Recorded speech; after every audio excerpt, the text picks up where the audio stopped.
Welcome, welcome everyone to Talk with Sally.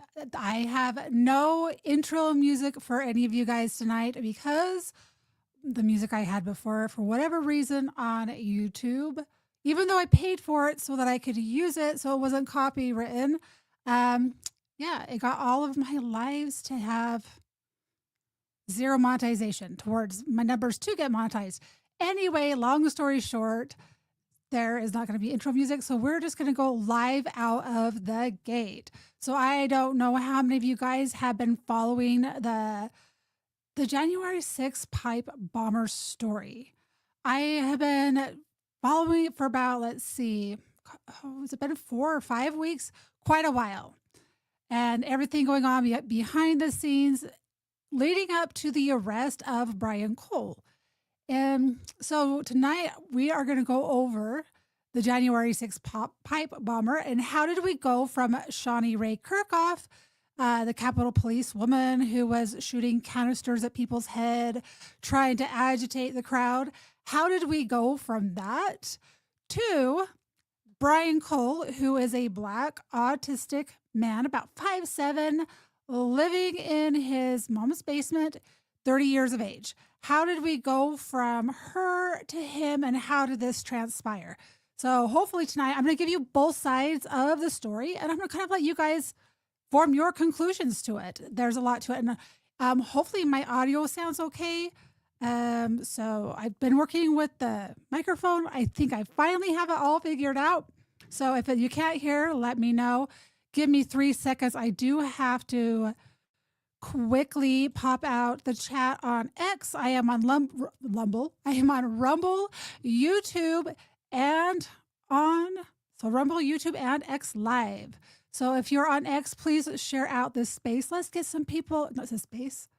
I'm used to doing X spaces. Share out this stream. I'm going to cover a lot tonight. We'll see how much we get through. I started late on purpose because I have a lot to do, and I really wanted to focus on everything there is so much to this story. It is insane how much information is out there. And I just keep thinking, why is there two opposing narratives? Why do we have one that is so over here and one so over here? Which ones have merit? Which ones don't? That's going to be the true question. So let me pop out this chat real quick so that I have it over here on X, so everyone over there can see it. Welcome, Q Storm. How are you doing tonight? Welcome, welcome.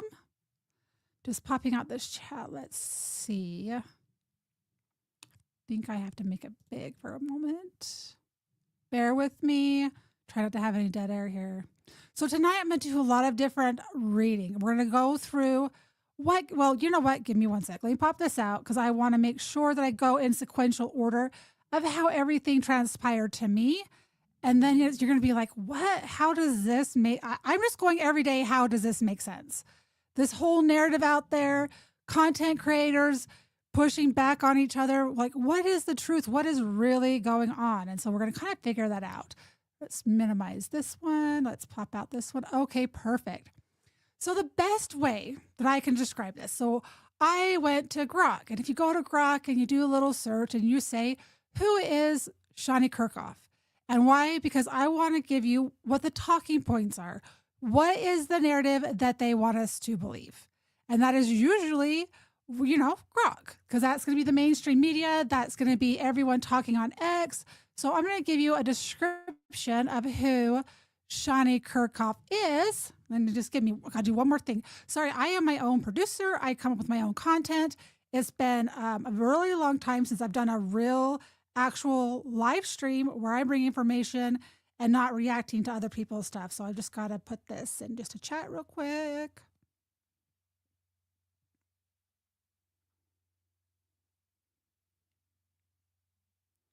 All right.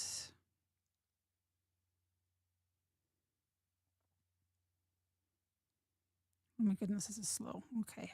3 more seconds.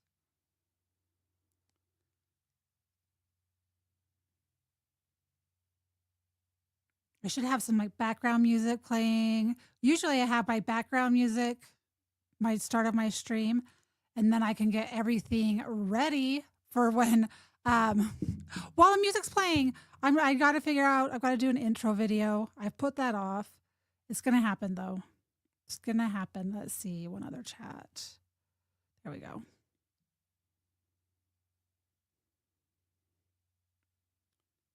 Okay, there we're done. So I don't know who all. I don't know. So January 6th, I wasn't part of. I was like my head was in the sand, doing a lot of research on the origins of the coronavirus. Never watched news, so my head was completely in the sand. So as 2021 goes along, and we have what happened on January 6th, that's when I started realizing that I was totally, utterly, and completely lied to. Um, so I have this outsider perspective. I wasn't in the thick of politics. I wasn't there. I didn't know anyone that was really there at the time. And so for my perspective is looking at it from a clean lens. I don't have a bias either way. So, but once you go through this information, it's absolutely crazy. So I'm going to tell you who Shauni Kerkhoff was. So this is the Grok version. Oh, I can share this screen with you guys. Hold on. I've got to put my glasses on too so I can read that.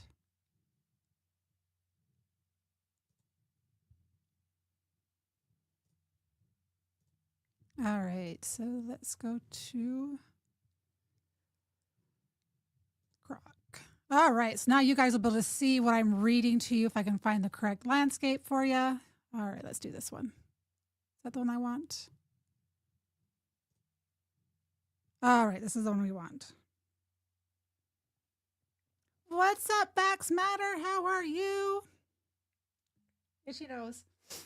All right, so I'm going to put this up here, guys. Okay, who is, and like I said, this is the Grok version, and that is very intentional because I wanted to see what the mainstream narrative is of her. So Shauni Rae Kerkhoff, often spelled Shuni, in some reports and social media discussions, was a U.S. Capitol Police officer on duty during the January 6, 2021 attack on the Capitol.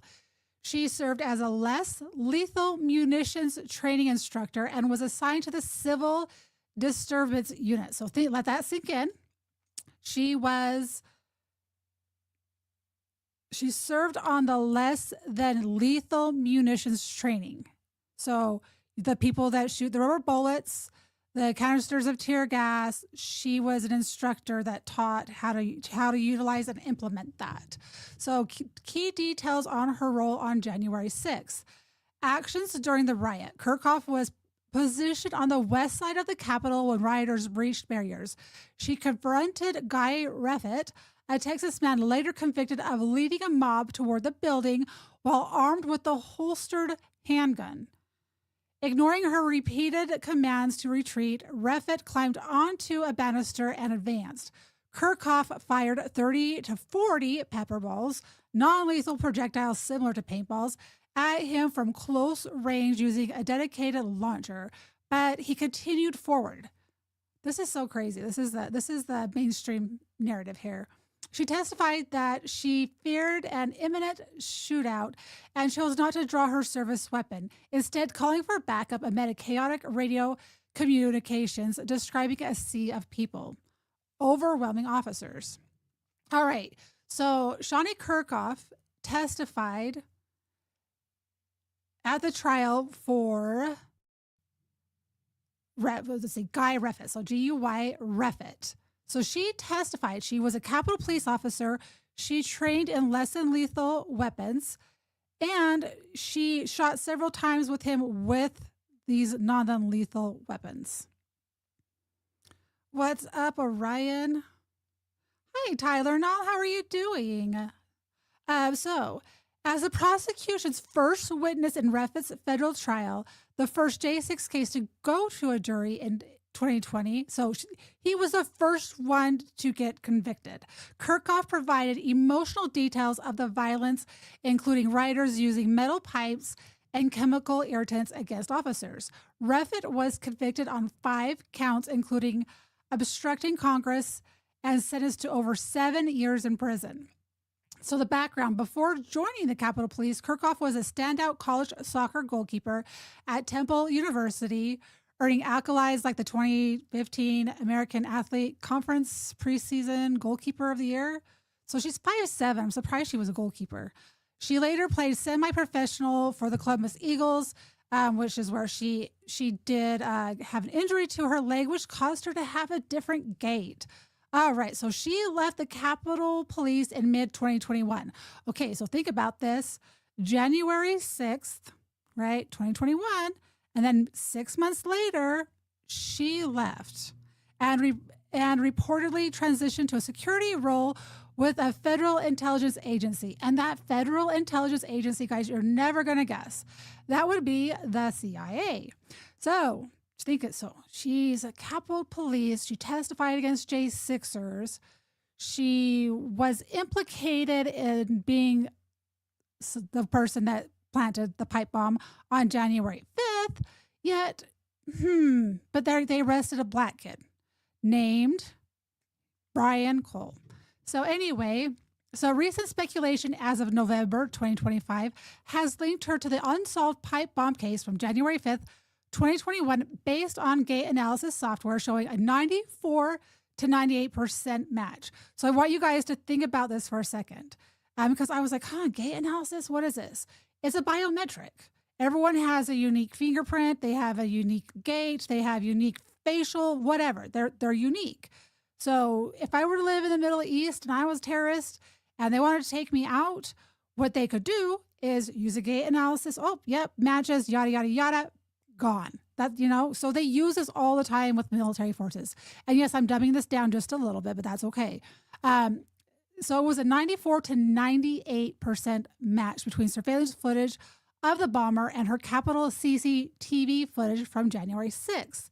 However, the FBI arrested a different suspect, Riley Cole. It's not Riley Cole. Thank you, Grok. You got that wrong. Grok fix that in the future. It is Brian Cole in early December 2025, marking the first break in the case. No confirmed connection to Kerkhoff has been established by authorities. She has since removed her social media presence. All right. She hasn't since. As soon as she got a job with the CIA, they erased everything. She stopped talking to friends, was no longer associated with people she used to be associated with. It's kind of what you do when you go work for that agency. Her account highlights the intense, underprepared response by Capitol Police that day, where officers like her faced overwhelming odds without full riot gear or reinforcements. For more on her testimony, see trial, blah, blah, blah. All right, so I have been in an X space with Guy Reffitt, and hearing his story was absolutely crazy. So why do we have Brian Cole being arrested? Well, there is a reporter by the name of, oh my gosh, why am I having a brain fart? I know all these names at the top of my head, so just give me 3 seconds. Stephen Baker. Oh my goodness. So Stephen Baker, hi, Mr. Was it Andrew? I'm just going to call you Andrew. Hi, Andrew. It's been a minute. So Stephen Baker, he was a reporter during January 6th. He was nowhere near the riots. He was there filming and reporting. He got arrested for January 6th. He wasn't just arrested. He was shackled. So he has restraints around the waist. He's got restraints around the hands and the ankles, full on. Treated him like he was a terrorist. So he's a reporter for Blaze Media. And he, for the last 5 years, however many, 4 or 5 years, he has been going through January 6th footage. He stumbled across Shauni Kerkhoff. He wasn't just like, this lady, I just want to pin this thing on her. That's not how any of that went down. What he was doing was going through footage and trying to decide if, by chance, during January 6th, that there was any type of crowd agitation weapon being used. And we've all heard of them being used in other countries. We have people with Havana syndrome. So these weapons exist where they can put frequencies out there that agitate the brain. So it kind of agitates people, kind of gets them to act differently. So this isn't me just making something out of thin air. It is really a thing. Um, so so he was going through the various footage to see if maybe possibly there was a link with that. In the process, he's looking at that same footage. And this is the stuff where you actually have to go to a secure location. You don't just get the footage. You have to go in person. You can't record it, whatever. And so they're watching all of this footage and watching that. So let me back up for just a second. So when you have something that is less than lethal force, you go through a training. And Shauni Kerkhoff was a trainer for this less than lethal force. So there's certain areas of the body that if you do shoot, you can get seriously injured and it could cause you to not be alive anymore. So like the head, probably like the jugular, whatever. So he was noticing that this officer, January 6th Capitol Police officer, was shooting people where she shouldn't be shooting them. Okay, if you train people in less than lethal force, then you should know where you should and shouldn't shoot. In that process, Stephen Baker's like, she looks about 5'7". 5'7"? Yeah, she's about 5'7". And that was the height of the person who planted the bomb on January 6th. So you have this pipe bomb being placed.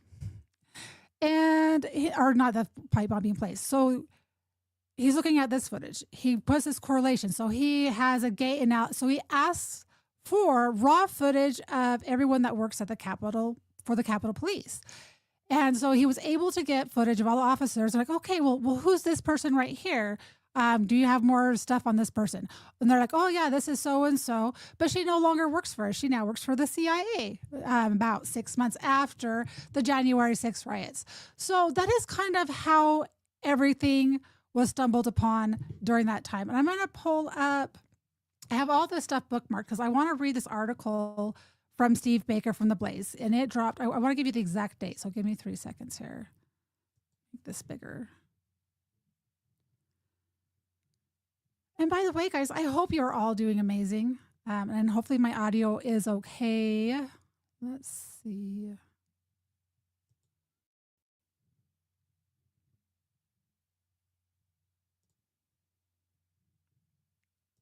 So I have everything in folders. And I'm going to pull up stuff so you can actually have an image of what these people look like.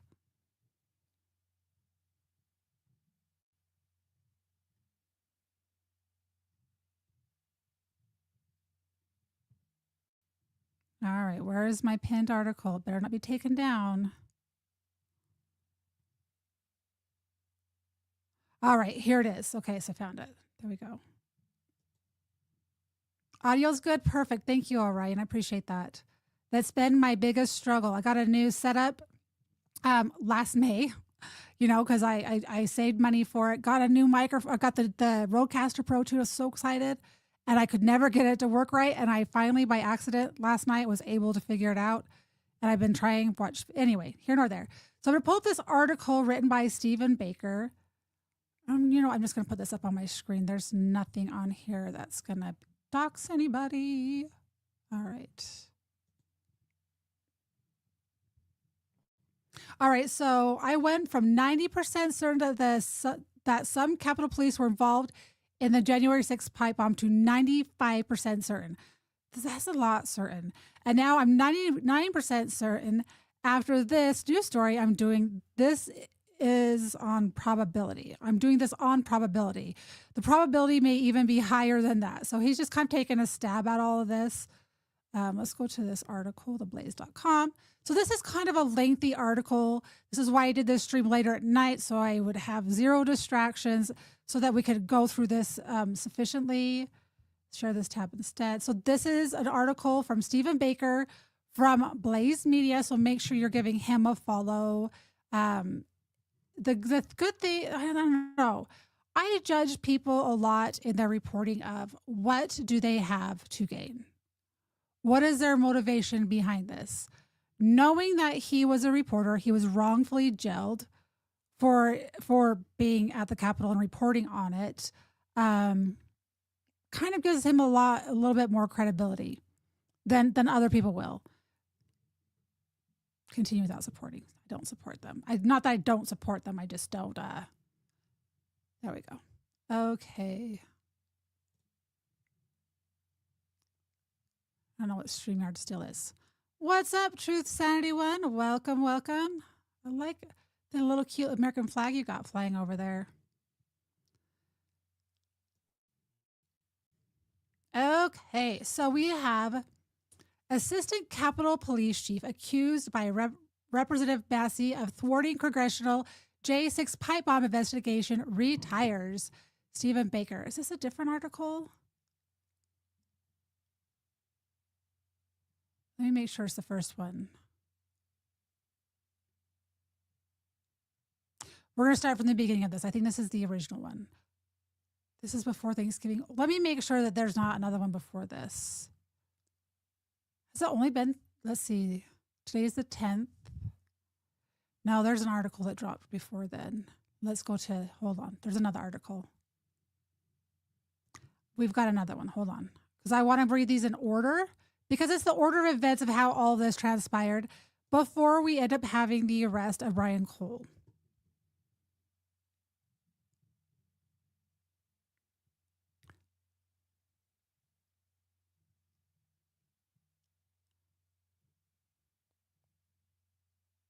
Sorry, guys. I haven't streamed for a really long time, if you can't tell. I do like with X spaces and whatnot, but I haven't done an actual where I have to navigate all of my buttons and do all of my stuff. Oh my goodness. That's a different one. Hold on. Let's just go to his profile. I thought I had bookmarked everything. You know, I was so prepared for this. I had everything so bookmarked. Where is the, that's not the original. You got Viva's thing posted.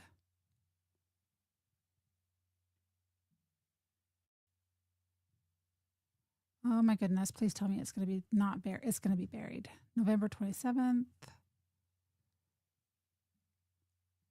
Interview with Massey, not that one.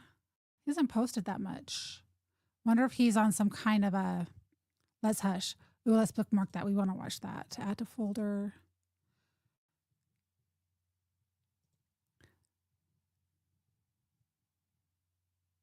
Massey interview.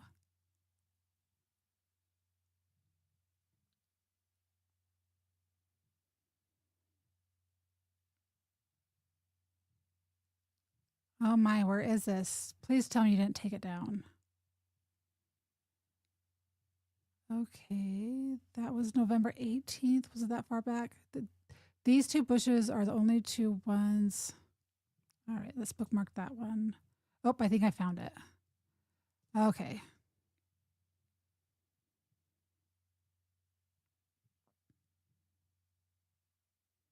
November 18th. Okay, there's one more. Sorry, I want to find the original.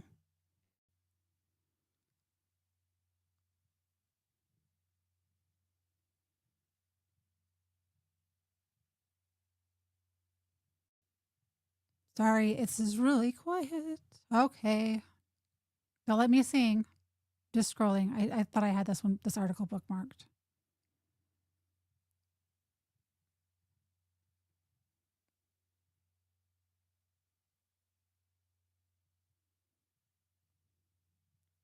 All right, I think this is it. Let's see. Whistleblower pans Bureau of alleged gross misconduct and fraud. That's November 12th.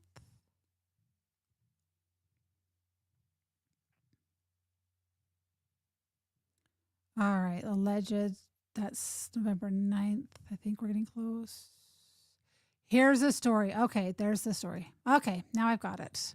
Let's share this tab instead. There we go. This is what I wanted. Apologize for that, guys. What is going on with... Why can't I see anything on here now?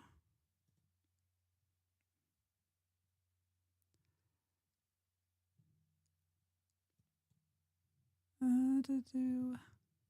I love technology, guys. I can learn technology, but when it doesn't work the way it's intended to work, it is really frustrating. Do I have to refresh? I don't want to have to refresh this page. Let's see. Can I maybe make it big and then make it small?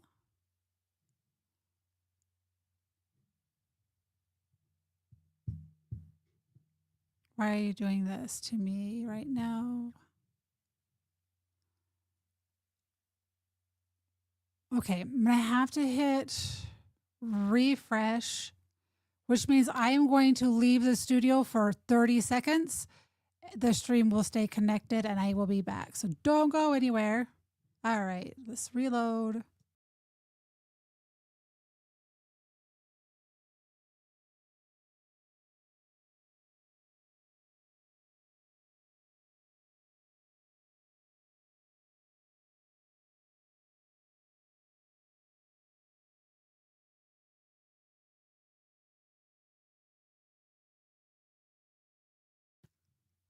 All right, I'm back in the studio. It's a good thing it's a good thing that I've had this issue so many times that I know it's actually kind of sad that it's happened so many times that I know how to get back.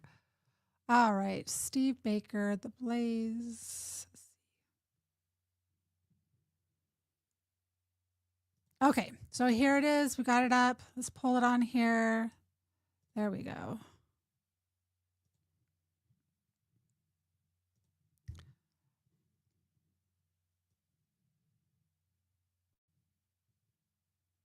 Murphy's, hi, Laura. How are you? Yeah, Murphy's Law is definitely great. Okay, so we have Blaze Media. This is January 6th. Joseph M. Hanman and Stephen Baker. So this was on my birthday. I forgot it goes this far back. Okay, so this was the first story that dropped. Okay, and the whole reason they found Shauni was because they were looking into the less than lethal force. You have the Capitol Police repeatedly use lethal force on protesters early on January 6th video shows. I wonder if they're going to have videos or if it's just going to be, if they have videos, that'd be cool. But anyway, so use of power kinetic projectiles to strike, that's the same thing.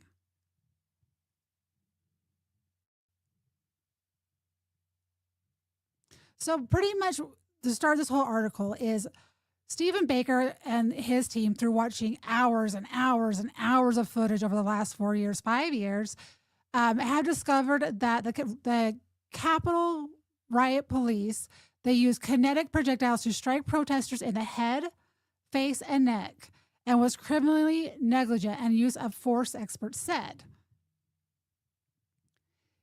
In the span of less than 10 minutes after a huge crowd of protesters filled the U.S. Capitol West Plaza beneath the inauguration stage on January 6th, Capitol Police repeatedly used lethal force on the crowd, targeting people in the head, neck, face, and upper body. Actions one use of force expert called criminally negligent.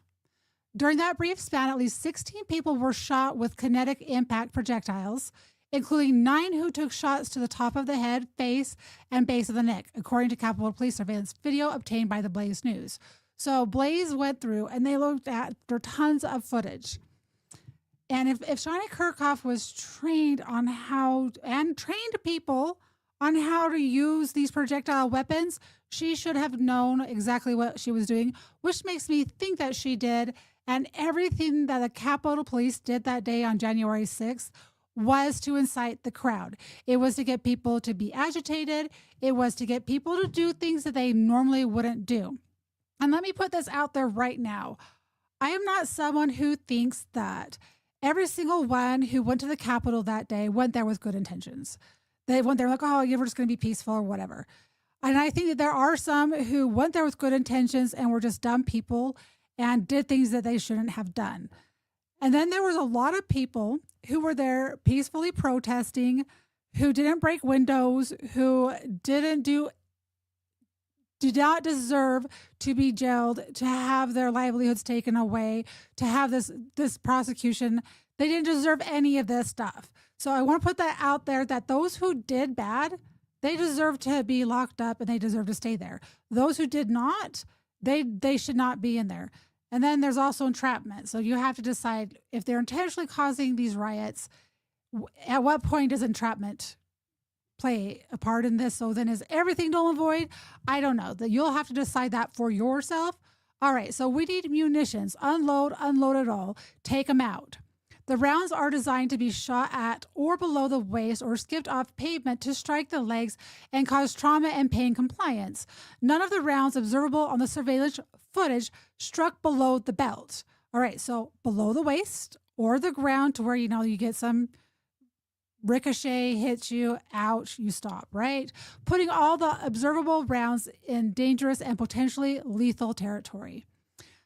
The targeting of the crowd and one graphic bloody injury to a protester's face enraged the crowd and appeared to lead to a large escalation of violence towards police, including the throwing of water bottles and flagpoles and the use of pepper spray and bear repellent, the video showed. All right, hi, James. So think about that for just a second. So they're supposed to shoot below the waist. They're saying that everything they shot was above the waist. And what got the crowd enraged was the fact that one of them had been shot in the face. And I remember seeing this picture of this person, and it's like there's a hole in his cheek. And it's just bloody. And I'm not going to put the pictures up on here. Ooh. Oh, can we play this? It's on YouTube. I think we can play this. Let's move this to this other screen. We'll play this audio. Okay, guys, this is where you have to let me know that you can hear this when it plays.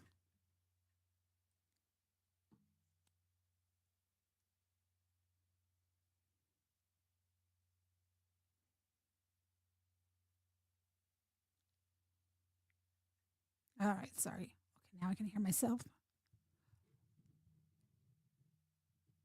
Let's go here.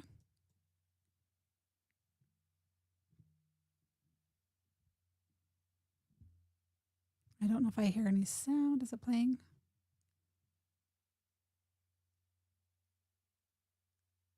Oh no, this is going to be something I'm going to have to read. Wait, hold on. Okay, we need everything we got on the west side. We're getting ready to take over the entire stage. Yeah, I need every available unit that can respond to the west front. Every available unit to respond to the west front to assist. Okay, let's start this over from the beginning. Hold on. There we go. I wasn't sure if there was audio to start that. Score. Yay.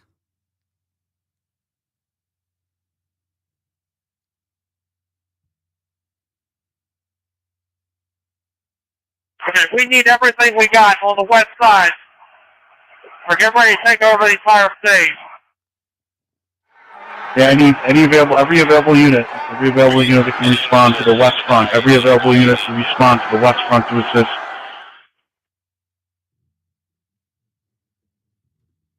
Unit 6, I got a crowd fighting with officers, pushing, throwing projectiles. I have given warnings about chemical munitions. I need the less than lethal team positioned above me to identify the agitators and start deploying. Launch! Launch! Launch!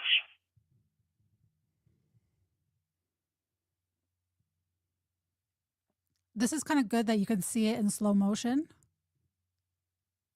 So look where the bullet's hitting them right there. You can see that.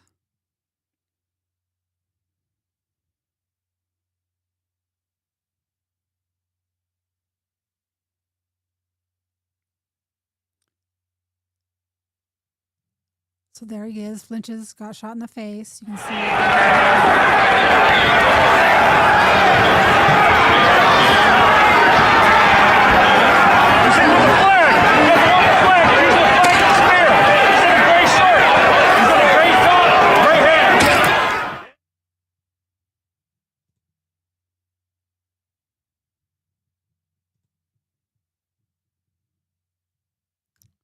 So there's another one. You can see right there, right Goes right past his. They were aiming right for his head. That was gonna. If that hit him right in the eyeball, that is crazy. I haven't seen this footage yet. So look close. Goes right past his ear. Or did that hit him in the face?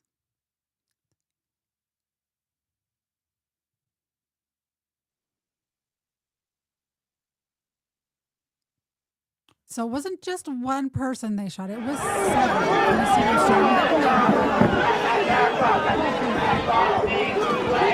I was talking to this camera.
Thank you for reposting, Frank. Can you guys hear me right now? Testing, testing. Give me a 1 if you can hear me.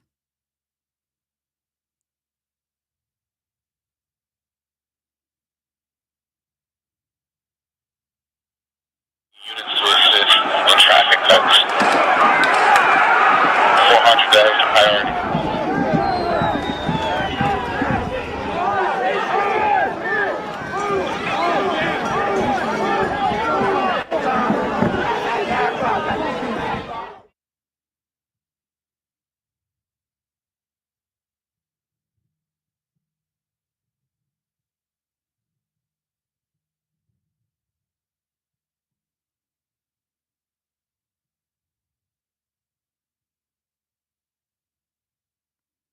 So apparently, oh my gosh, look at his stomach. That is horrible.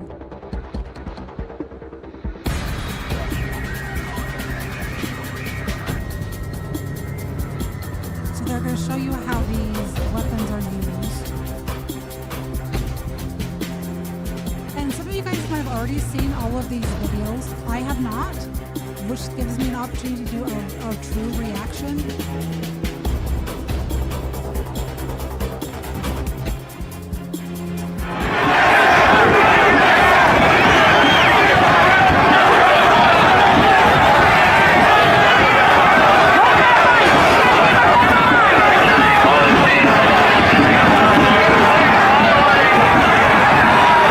After the less than lethal target, the subject with the baseball hat and the axe handle, and the subject with the gas mask with the American flag shirt. 6 high copy. I need more less than lethal teams over here. The indirect firing is not working. They are still not compliant. I've continued to give multiple warnings about chemical munitions being released. They are not dispersing. So I don't know if you could hear him. So they were saying that the crowd is still not being they're still being non-compliant after they're being shot. The key thing that he left out there is they're not complying because we just enraged them by shooting them in, let's say, the face. I mean, they were clearly aiming for their heads. And if you guys can't see that, like everything was like here up. And they can go through glass right? So you shoot someone through the eyeball, that would have killed somebody. They are so lucky that someone did not lose their life that day.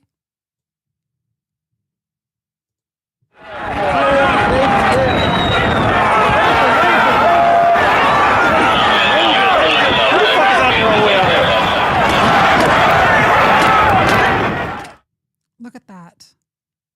Remember, it could go through glass. Look where they're aiming.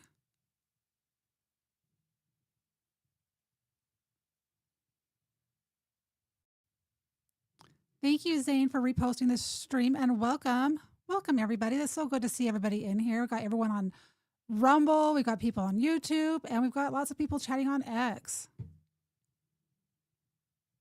All right, there's no sound right now, but just watch. This video's, how much is left? It's not got very much left of this video.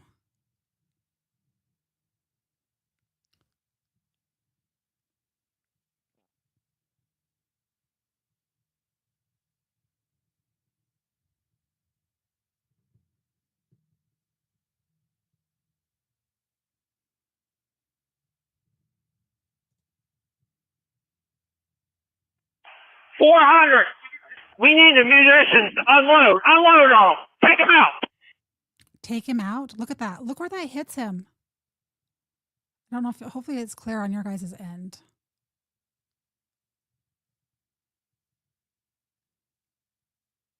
Look at where it hits him. Right there. Ow. Pepper ball shot to the hand. Look at that. This is the footage that no one takes the time to actually go and watch.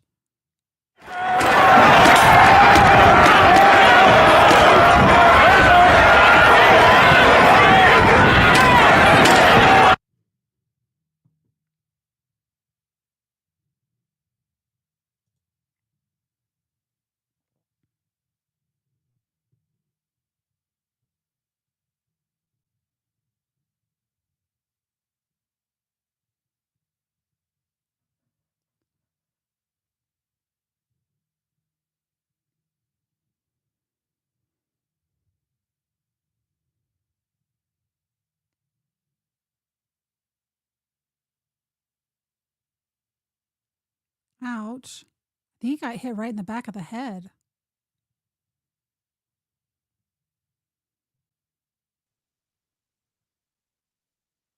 What is he doing? What is that officer doing right there?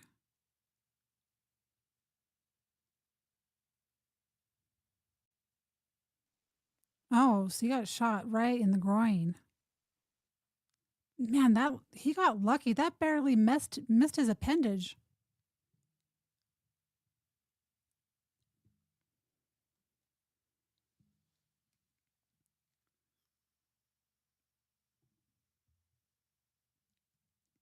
Group on the lower west terrace continues to be non-compliant, combative, throwing projectiles, fighting with officers, deploying their own OC spray. We continue to attempt to move them back, and we continue to give them warnings as we deploy.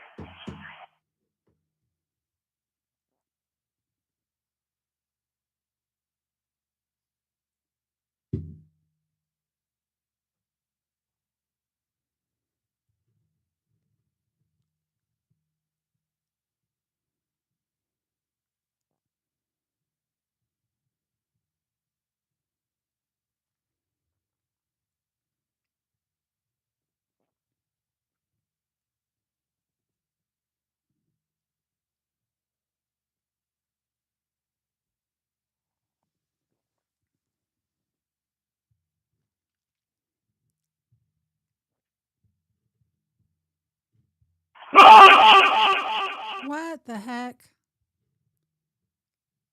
All right, so that was a good little intro. All right, so Deputy Police Chief Eric Waldow.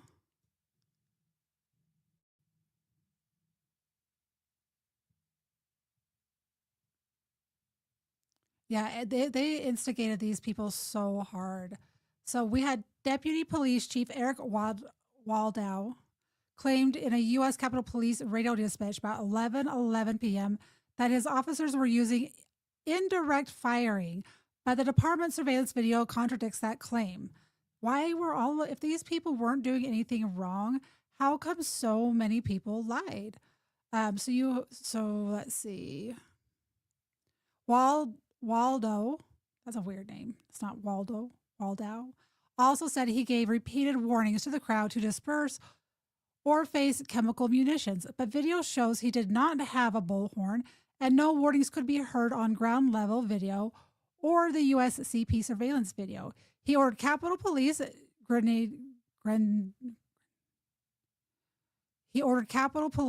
grenadiers, these are new words to me, to open fire on the crowd at 1:06 p.m. I got a crowd fighting with officers pushing, throwing projectiles, he broadcasts. I have given warnings about chemical munitions. I need the less than lethal team positioned above me to identify the agitators and start deploying launch. Stan Kephart, an expert witness on police use of force who reviewed the January 6th surveillance video, said firing crowd control weapons from an elevated platform into a dense crowd and striking targets above the shoulders is both criminally negligent and potentially a lethal act. That should have been an attempted murder, in my opinion. There is a wealth of clear and convincing evidence here that police were not trained or equipped to move, disperse, and arrest stragglers. Kephart told Blaze News. Instead, they adopted a punishment tactic, inflaming the crowd and resulting in injury that they are responsible for. Yeah, every single person that was shot and injured and bloodied, that is on them. If you really want to start a riot, shoot them in the head. The grenadiers who fired on the crowd from the crow's nest outcropping during the first hour included training officers Shauni Kerkhoff. So go back in time. So this is before they ever did the gate analysis on Shauni Kerkhoff. So this is the very start of it. This article was on November 4th. So that was December 10th. So about 6 weeks ago. So they haven't even started talking about Shauni Kerkhoff at all, potentially being the person that placed the bombs at the RNC and the DNC. So just keep that in your head. What's up, Julian? Hi. All right. So grenadiers who fired at the crowd from the crow's nest, outcropping during the first hour, including training officer Shauni Kerkhoff, Sergeant Adam Deskamp, and Sergeant Gary. These guys' names, are they even from the United States? Sprifke? Blaze News has learned. Officers Brett Sorrell stood in the crow's nest holding a riot shield, video showed. Thank you for reposting the stream, Julian. Yay. I was hoping that you would make it. I've missed you. Blaze News asked for comment from Capitol Police Public Information Officer Timothy Barber and Capitol Police Chief Michael Sullivan, but did not receive a reply. The number of protesters struck with deadly force by crowd control weapons in the early minutes of January 6th is much higher than previously known, the surveillance video showed. The fusillade of so-called less lethal crowd control weapons came in response to thousands of protesters who streamed onto Capitol property after a lightly defended police line near the Peace Memorial was breached at 12:53 p.m. So I think they said 1:11? Or was it 11? Hold on. I wanted to say it was before noon. Let's scroll up just for a second. Okay, so it was 1:11. I was thinking 11:11 for some reason. The massive amped up crowd caught Capitol Police off guard. There was insufficient security to defend the Capitol, in part because many officers were diverted to respond to 2 pipe bombs discovered during a 25-minute span at the nearby Democratic National Committee building and the Capitol Hill Club next to the Republican National Committee building. All right, so think about that for just a second. Everyone's like, if they planted 2 dummy bombs, right, they had a kitchen timer, and the timer wasn't even, I think it was still set for 60 minutes and hadn't moved. So everything that I have seen, everything that I have read indicate that those were test bombs that they used during training with FBI. I am not with the FBI, nor am I an explosive expert, so I can't tell you. You'll have to do your own research on that. Using my own common sense says those were not meant to go off. That's just me, a civilian, thinking that way. So you have one set at the DNC, you have one set at the RNC. So you have this riot that is taking place, right? And why did they all start getting extremely agitated? Because they were being shot with less than lethal force above the waist. And a lot of those bullets, the pepper bullets, all of that stuff was aimed above. It looked like most of it was above the chest. So the massive, so think about it. So you have the pipe bomb, you have them shooting projectiles at the crowd, and they didn't have sufficient officers there because the resources were diverted to go cover the bomb. So just keep that in mind right there. All right. All right. So in part because many officers were diverted to respond to 2 pipe bombs discovered during a 25-minute span at the nearby, I can't speak, at the nearby Democrat National Committee building at the Capitol Hill Club next to the Republican National Committee building. All right, so we have the BBC allegedly deceptively edited. That's a different thing. That's an advertisement. How do you like that advertisement? Surveillance video captured from the Lower West Terrace captured the flight of .68 caliber yellow marking rounds and red pepper rounds from powerful FN 303 projectile launchers. Produced by FN America, the FN 303 is powered by 3,000 psi compressed air. Rounds travel at 300 feet per second. A tip ban 98 pepper ball rifle was also used on the crowd. Most of the rounds were fired from less than 50 feet away, video showed. Yeah, so Laura, that is the one thing, and I had said this earlier, probably the first or second week of November, and I was in an X space, and I was telling them that why the DNC, if they're there to stop Trump, I guess making it look like they were trying to take out Kamala, that was the threat, the big threat. And I believe that Kamala Harris because I think she lied about her location because evidence showed that she wasn't really at the DNC, which escalated the charges on some things. I'll have to look further into that, but that's how I remember it back then. So most of them were shot 50 feet away, targeting the head with kinetic impact projectiles. Targeting the head with kinetic impact why can't I read? What is it? Just a word that I can't say. Targeting the head with kinetic impact projectiles is prohibited by manufacturers and industry safety standards due to the risk of fatal injuries. No, so you have a projectile that's supposed to be less than lethal that can go through glass. So that tells me it's going to go through skin, right? And depending on how bone, maybe? I don't know. Targeting the head with kinetic impact projectiles. It is considered lethal force. So, where they were shooting them was not less than lethal force. The website of FN Herstal, parent company of FN America, stresses the point, saying the company forbids users from aiming at the head. So I saw at least 9 people in that video that were shot or they aimed in at the head. So in order to use the FN 303, you have to get a training certification before use. And Shauni Kerkhoff, who was the alleged, I still think is more probable the person that planted the bomb, but you guys can form your own conclusions on that.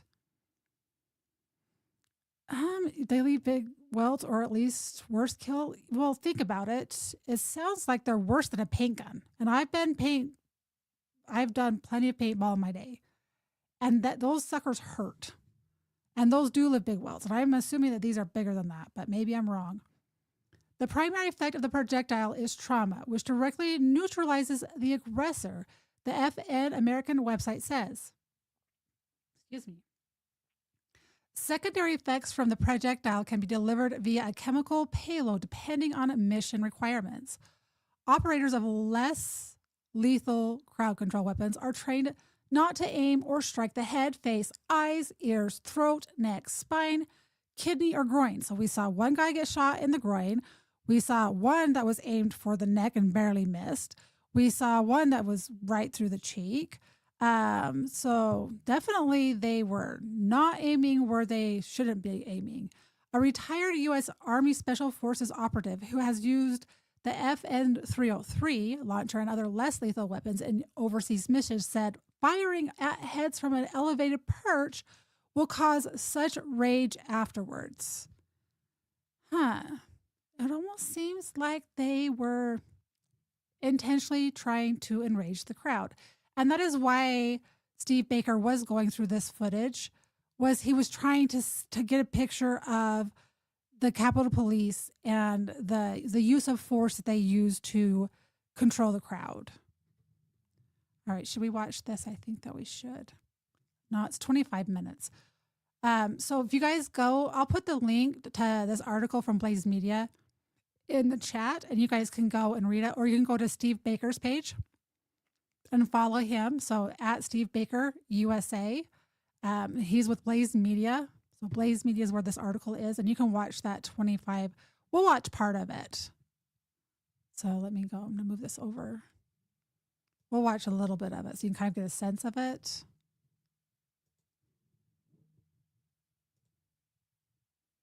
Senate patrols to call your station. We just had protesters. Peace Circle, breach the line. We need backup.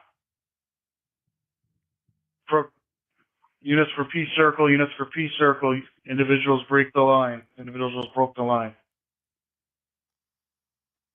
CD-70, respond to the area.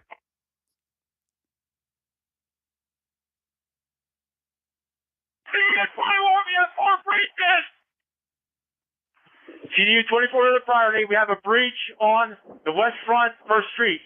Breach, multiple units. Send all you have. All units available respond to the west front of the Capitol. All units available respond to the west front of the Capitol to assist with breaches, multiple breaches all along the line.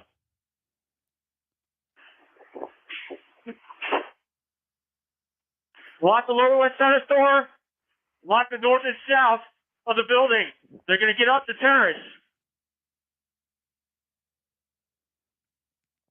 Simulcast units lock lower west terrace door, lock south side. Again, lock lower west terrace door, lock south door. So this is the big breach. 2 hard squads en route to the west front. 2 hard squads to the west are responding to the west front, 1257. Okay, I'm going to kind of speed this up. Dispatch 681, log on the board. 1259.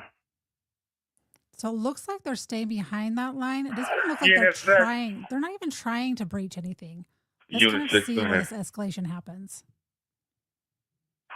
Unit 6, I need less lethal teams. They can come up from the upper west terrace and take an elevated position. Right now we have the group stopped at the lower west terrace. They're not compliant, climbing scaffolding. Let me know when the less than lethal teams are in place. Okay, so right there, you guys can see that he is saying that they're not complying. So look at this again. They're not even hardly doing anything. Look at that crowd again. Let's push play. They're not even being aggressive. We do have the armed platoon forming a line at this time. Look at this. CD-61 Look priority. at how calm they are. They're CD-61 priority, go ahead. 123 saying less lethal is at the top of the stage in place. Do they look like they're being aggressive? They're not leaving the area. Copy that. 123 less lethal is at top of the stage in place. So now they're getting in place for their less than lethal. Unit 6, I need less lethal teams. They can come up from the upper west terrace and take an elevated position. Right now we have the group stopped at the lower west terrace. They're not compliant. Yeah, that's what it looks like. They're all very peaceful right now, Julian. Look at this. Let me know when the less than lethal teams are in place. Now they're putting all of less than lethal in place right now. Look at the crowd. CD-61 priority.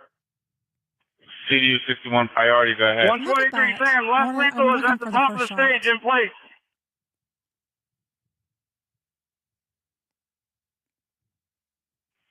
Copy that. 123 left lethal is at top of the So they're stage all in just place. standing 1300 around, hours. waving their flags. They're not trying to breach Unit 6, anything at I this need the left moment. lethal team. They can come up from the upper west terrace and take an elevated position. Right now we have the group stopped at the lower west terrace. They're not compliant, climbing scaffolding. Let me know when the left and lethal teams are in place. We do have the hard platoon forming a Still line trying to at get this the time. team in place. I'm just waiting for the first shot to be CDU fired. 61 priority. CDU 61 priority, go ahead. 123 Sam, left lethal is at the top of the stage in place. I agree, Laura. Like what they did, all of the theater that they put together to make Copy it look that. like these 123 guys left lethal were is at being top of the violent stage is in place. absolutely 1300 insane. hours. Anyone who watches this footage Motor and 12, medical priority. doesn't understand that this was very intentional. Motor 12, go ahead. What's up, I'm at the 11 bottom lines? of Northwest Drive on First Street Northwest. I have one prisoner complaining of a knee pain. He's going to be breathing and conscious. White male, approximately 40 years old. Look at that. Like Copy that, sir. Would I you like honestly DC Fire to respond? try not to talk over them. Motor 12. Motor 12, good. Sir, would you like DC Fire to respond? Hey, firm. Copy. 1304 hours. 418 Frank. 413 Frank. Oh my. Okay, I'm 418. Okay, it's gonna see if the first shot is fired. Copy that, sir. 1304 hours. So you can see on the left side where they are positioning officers. It's a very small line of them. So far, it looks like everyone that is up on the staging right there looks like they're all Capitol Police officers. They're all lined up. They're all staged. So they're up high. They're up high positions for less than lethal supposed force.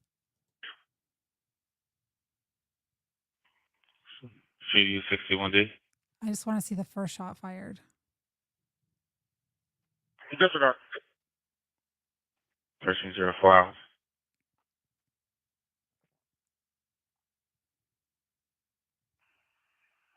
All right, so you got crowd control pushing back. 405 Frank. 405 Frank. Do you have the wagons start responding to the house side, plaza, and stage?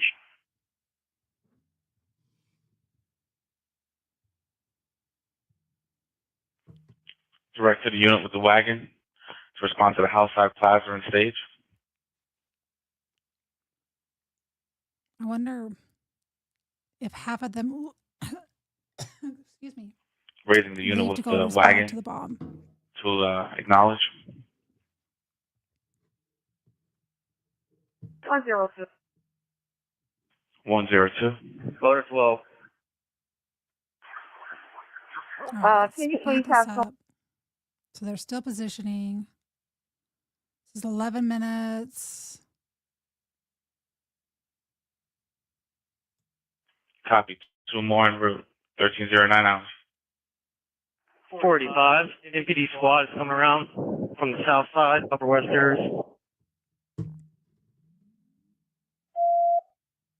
Copy that, sir. The MPD squad is coming from the south side, Upper West Terrace. Units direct. 1309 hours. Okay, so I think they're diverting some of the units for the pipe bomb situation, it looks like. 418 Frank. 418 Frank. All right, we're going to list all of this because I'm going to lose my attention span. Okay, so that's when the first ones are getting fired. Okay, right. Okay, right there. 413 is en route. So we have the first one going into the crowd on the far right-hand side over here. 123 Brown. 122 Brown.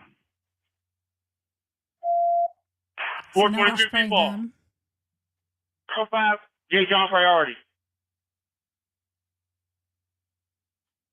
Go ahead with your priority, 40, sir. 5 J. John priority. Sir, go ahead with your priority. They have an officer over here, Upper West Terrace, outside. He's feeling They're ill. not even being Can you that. send Look DC at Fire that. to respond to this location? EAP? OAP, correction, OAP. Copy that, sir. OAP to respond to Upper West Terrace for an officer. Why is it paused? Did it show? 422 people. Can I get some water to the west front, Upper Lower West Terrace floor?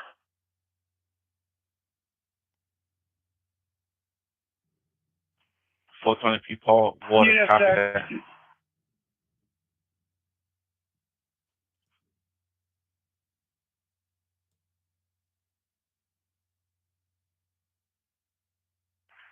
J. John. I don't know why it's just a still right now. I wonder if it was edited. Squad. Anyway, it's not showing any movement anymore. So you could kind of see, at least from my perspective, and this is someone who was not really paying attention to any of that stuff at the time. You know, there was a rally. I didn't even know it was happening. My daughter came home and was like, "Mom, did you see this? Look what they're doing," right? And so I had no clue. I wasn't paying attention to any of that stuff at the time. And even I, from looking on the outside in, I was like, this is not happening. This is fake. But you could see that crowd they were just there. They were waving flags. I didn't see anyone being aggressive. I didn't see anyone trying to go up the stairs. And are they not allowed to be in that staging area? I don't know. So I'll pull up this article and put it back up over here. I agree, Laura. Like, that was absolutely disgusting. If you really want to start a riot, shoot them in the head, he told Blaze News. The bombardment of the early crowd is the latest controversy on weapons and tactics used by Capitol Police and the Metropolitan Police Department on January 6th. Minutes after the less lethal projectile launchers were unleashed, MPD, which is the Metropolitan Police Department, flowed onto the West Plaza, spraying protesters with high-velocity oleoresin capsicum. So that is like cayenne pepper type stuff, commonly known as pepper spray. After pushing protesters back and forming a police line with the bicycle rack barricade, MPD officers began lobbing dozens of suspected incendiary grenades into the crowd and firing 40-millimeter shells containing plastic pellets, beanbags, and tear gas. Some 40 munitions were fired or lobbed into the crowd on the north side of the plaza over the course of an hour, the video showed. So we just saw the staging part of it. At 1:18 p.m., a Capitol Police supervisor broadcast instructions to keep firing at the crowds. "We need munitions," he shouted to dispatch. Unload it all. Take them out." So pain compliance. The whole entire point of projectiles is for pain compliance. Kephart said the descriptor less lethal weapon depends on the launchers being used in a proper and responsible manner as specified by the manufacturer. Otherwise, they can easily be lethal weapons. All launchers and chemical munitions are pain compliance devices first and predicated on compliance with the pain of the launcher's impact or the gas, or singularly, the beanbags or dowel impact pain. That is why they are to be fired at the belt line or skipped off the ground. So the whole goal is belt line or to be skipped off the ground and then it ricochets and hits them or kind of scares them or whatnot. Additionally, the accuracy factor in deploying these launchers is poor, Kephart said. Unlike a rifled bullet, the projectile wobbled in flight due to absence of rifling stabilization in the flight. What causes that? I don't know weapons enough to say. A U.S. Department of War less lethal weapons expert and training instructor told Blaze News that firing into a tightly spaced crowd has great risk that he would not have taken that day. He examined the surveillance video at the request of Blaze News. The escalation of force totally amplified these small groups of people. I know myself wouldn't have felt comfortable sending those rounds into a crowd, knowing they would impact face, head, target areas, and definitely not guaranteed for the intended target, said the expert, who asked not to be identified. Gee, I wonder why he doesn't want to be identified. It's not like, a bunch of people have been fired or relocated or, whatever. As an instructor, you lead by example, especially being on the line, controlling those around you, and maintaining integrity, continuity, accountability for every round. So just keep in mind, Shauni Kerkhoff, who's allegedly, according to Steve Baker and Blaze Media, and several other people that I know, firmly believe that, according to gate analysis, was the one that planted the pipe bomb. So keep in mind that she was the one that was leading all of this and training these officers. One of the Capitol Police officers whom video showed firing on the crowd with a Tippmann 98 pepper ball rifle was Shauni Kerkhoff, a certified trainer on the proper use of crowd control weapons. Pepper balls struck protesters in the early crowd in the head and face. 2 riot gear clad Capitol Police officers were also struck with pepper rounds, including one who took a shot to the rear of the helmet. Oh my gosh. And now former Capitol Police Civil Disturbance Unit officer who was on the police line beneath the grenadiers said verbal warnings would have been worthless with the extreme crowd noise and stiff winds on the West Plaza.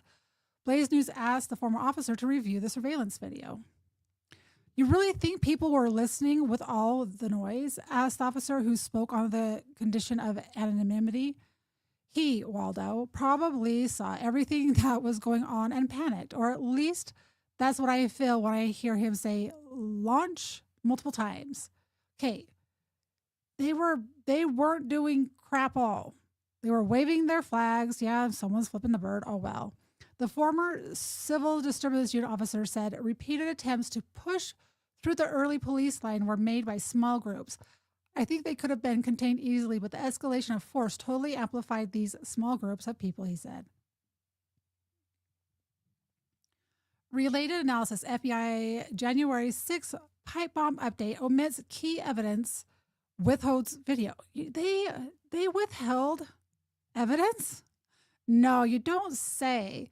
You get professional studio film creators to go out and film all day long, and they withheld evidence? That's really surprises me. So right there, you can see someone had been shot in the face with a projectile, and that's when you see, someone flipping the bird. The Department of War expert said emotions can be inflamed when crowd control weapons are used improperly. You don't say. You're going to shoot me where you're not supposed to, or I'm going to get mad and you're going to inflame everybody else. Some of the intended targets and where they hit entice the crowd. Some of the intended targets and where they hit entice the crowd to react emotionally and feel they were being targeted or felt the need to protect themselves, he said. First aid for the crowd within the crowd was provided, but that's also enough for an already emotional crowd at that point to go one of two ways: become louder and more emotional, or take some type of action to start defending themselves, like throwing water bottles, that type of thing. In my line of work, that's something you want to avoid altogether, he said. It does not take much for a crowd to become unruly or violent. The FN 303 launcher was implicated in the 2004 killing of a Boston woman shot in the eye socket by police during a Boston Red Sox American League pennant celebration. Whoever planned this, guys, whoever set these people up, this could have ended very disastrously for the Capitol Police officers. Had this crowd acted differently, it could have been much, much worse. The fuselage of projectiles was fired by grenadiers from the Capitol Police Civil Disturbance Unit, the first of whom arrived in the crow's nest, outcropping at 1:01 p.m., security video showed. From the time the crowd filled the plaza and police began to establish a hastily formed line, protesters were seen in animated, heated discussions with police. One man carried a sign that read, "Expose election fraud," on the top and "Playing for blood" on the bottom. A few rows behind him, a man held up a black baseball bat while another raised an empty axe handle. A large man in a tan coat and black cap was pushed back by an officer with a riot shield, causing him to fall. As he began to get up, an officer under the scaffolding to the south tossed a tear gas canister at the feet of the protesters, and the cloud of gas swirled out into the crowd. Police used their shields to start pushing the crowd back. Scuffles broke out along the farthest southern police line, with protesters surging and then being pushed back by police. Two of the men in the scrum were a short time later targeted for less lethal weapons fire. And then you have them say they shot him in the fucking face. I think that's what that says, right? Fucking face. At approximately 1:06:29, a grenadier fired a .6 caliber fin stabilized projectile from a compressed air FN 303 launcher that struck a black capped clad protester in the head. The impact blew the man's hat off, video showed. The round bounced off his head and struck a nearby riot officer. Just prior, video showed the man was in the second row of a group, surging toward the hastily assembled police line. As police pushed the group back, the projectile screamed past the Trump 2020 flag the man carried, striking him in the left side of the head. Do you think they targeted that man on purpose, or do you think it was like just happenstance, or do you think they aimed because he was carrying a Trump sign? 7 seconds later, a man in a tan jacket was struck by a projectile on the brim of his Make America Great Again cap. The round deflected off the cap and struck his upper right chest. He flinched, grabbed his head, and crouched down, video showed. I wonder if he thought he got shot with a gun. Related, FBI sent 55 agents to the Capitol January 6th, none for crowd control. So if they didn't send anyone there for crowd control, what was their purpose? Oh, at crowd agitation, maybe? Some 30 seconds later, a man wearing a light blue sweatshirt near the police line was struck in the back of the base of his neck. The projectile ricocheted into the crowd. When the man turned around, another round struck his upper chest and dropped to the ground. Okay, so I was golfing. Let me tell you a little short story right here. I love to golf. And I had gone golfing, and so you had two tees that kind of crisscrossed, and someone had drove the ball, and it hit, and I was right there next to where this happened. Struck a guy in the chest. He dropped down, and it hit him so hard that it disrupted the rhythm of his heart. So the ambulance had to come and take him away. So you think about a golf ball, you think about these projectiles and where they're aiming. It could cause heart attacks. It could cause all kinds of things going on. So I just want you to kind of think about that for just a second. So getting struck in the chest and him dropping to the ground is... These people were so evil. Some 30 seconds later, a man in a blue sweatshirt who was pushing an officer was shot in the back at about 1:07 p.m., video showed. The projectile ricocheted west into the crowd. The man next to him, who was also scuffling with officers, was targeted for projectile fire, but the round struck his backpack and fell to the ground. Joshua Black of Leeds, Alabama, was the next person to take a potentially lethal shot from above. At 1:07 p.m., video showed the yellow FN 303 projectile striking him in the left cheek. Unlike some of the other projectiles, this one did not bounce off or ricochet. It punched through Black's cheek and embedded in his mouth. Oh my gosh. That is one image that I remember seeing. Black bled profusely, the blood forming a pool on the ground that was still visible hours later. Bystanders immediately tended to his wounds. One of them turned to the crowd and shouted, "They shot him in the fucking face." Do I sound British? I think I just created a new accent there. "This is a peaceful protest," a woman shouted, according to ground level video obtained by Blaze News. Peaceful. Another bystander shouted, "We are witnessing tyranny. We are witnessing tyranny right now." While Black was getting attention for his wound, a pepper ball fired from above struck a Capitol Police CDU officer in the back of the helmet, sending a cloud of pepper powder into the air. A second shot nearly missed another officer's head and exploded on the officer's riot shield, video showed. Typically, I aim for the ground. The bloody scene surrounding Black caused numerous members of the crowd to begin shouting and pointing at the line of riot gear clad civil disturbance unit officers on the plaza. Several pointed up to the inauguration balcony in an accusatory fashion, while others issued middle finger salutes, video showed. Waldo ordered the less lethal unit to target a man wearing a baseball batting helmet. Why not just say baseball helmet instead of cap? Anyway, wording there. And carrying an axe handle with an American flag attached to one end. This is such a confusing. Have the less than lethal target the subject with the baseball hat and the axe handle, and the subject with the gas mask and the American shirt, the American flag shirt. He's assaulting an officer now, Waldo said on police radio. Really? Did that really happen?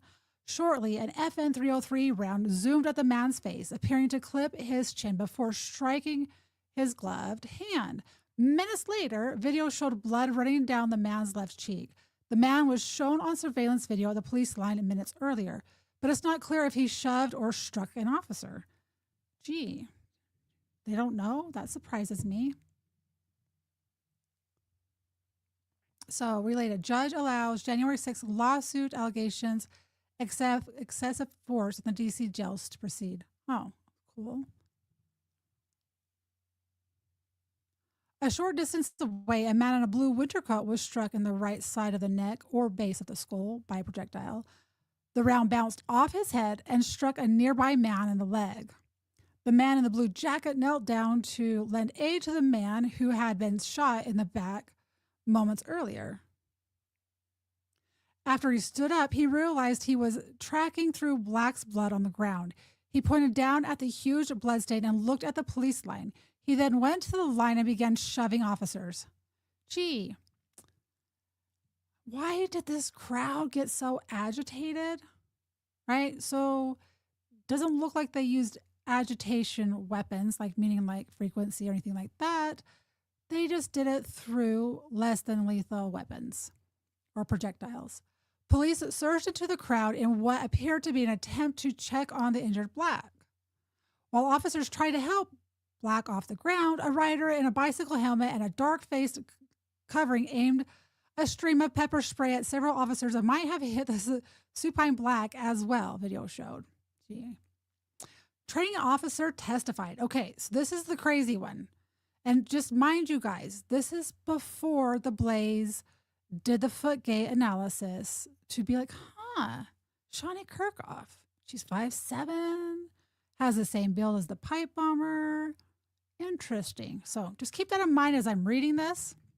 So it makes a lot more sense. All right. She testified that she was a trainer for the Tippmann 98 rifle and the FN 303 launcher. 3 weeks after January 6, Kerkhoff was a less lethal weapons instructor at a joint training event with the Maryland Army National Guard 115th Military Police Battalion. In her trial testimony, Kerkhoff said the pepper ball rifle is meant to cause some pain to the target to coerce compliance. So it has a small amount of pain compliance. So it should hurt a little bit. So that should deter action. Kerkhoff said in her March 2nd, 2022 testimony, as well as when the ball hits something it will, it is filled with PAVA powder. So it will launch that PAVA powder into the air and will affect the nasal passages as well as the eyes, causing stinging and burning. Assistant U.S. Attorney Jeffrey Nessler asked her, "What do you aim for when you start launching?" And then she says, "Typically I aim for the ground," Kerkhoff replied. Noting her previous testimony about experience with the Tippmann 98 rifle, Nestler asked Kirkhoff about her knowledge of the more powerful FN 303 launcher. Was that something you were trying to use or are just familiar with? Nestler asked. No, I am an instructor on both of those weapons, she replied. The former civil disturbance unit officer told Blaze News that Kirkhoff left the U.S. Capitol Police about 6 months after January 6th. Wonder where she went. And that he had since been unable to reach her. Her colleagues heard she went to work for a 3-letter federal intelligence agency, he said. She immediately wiped her social media, phone numbers, and email accounts, he said. Nobody was able to reach her after that. All right, guys, what do you think about that so far? I shouldn't be laughing, but so 6 months after all that happened, she just happened to go to a 3-letter agency. Her phone is wiped clean. Her social media is wiped clean. None, her friends haven't heard from her. So anyone who is out there still saying that the January 6th rioters were being violent, that they were, going after police officers, they need to take the time to actually go through and watch stuff and read stuff. Because there are people who are honest out there that are not trying to push a narrative either way. They're just trying to get the truth out there. And what happened to these people is a travesty. A woman was put in prison for praying in the tundra. And why was it? Someone will have to correct me, but if I remember correctly, the reason why they weren't supposed to be in the tundra was simply because, was it Kamala Harris said that she was going to be there? For some reason, I think it had something to do with someone lying about the location of Kamala Harris, which made it so where they were, they weren't supposed to be at. I don't know, maybe something to that effect. All right, so I'm just gonna find. So that was November 4th on my happy birthday that they put out that article, and they hadn't looked into Shauni Kerkhoff yet. So she was, and I don't even think they even talked about her being a police officer. Well, I guess she testified, so obviously they knew that she was. All right, so I'm gonna pull up this other article.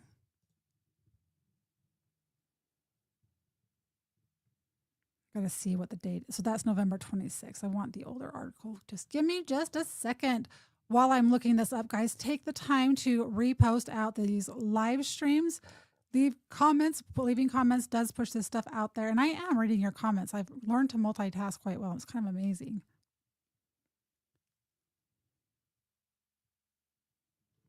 What did you say?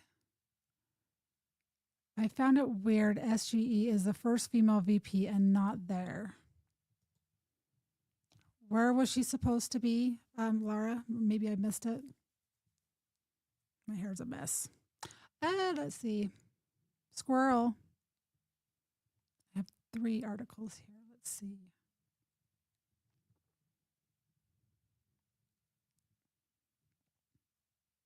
All right, this is the alleged Gen 6 bomber firing the Capitol Police response.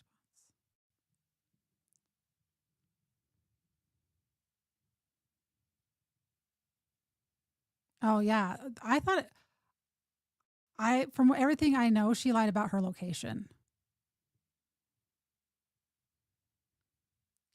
Let's see, former Capitol Police officer, a forensics match for January 6th pipe bomber.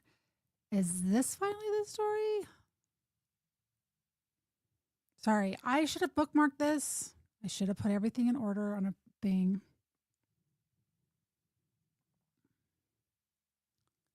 Okay.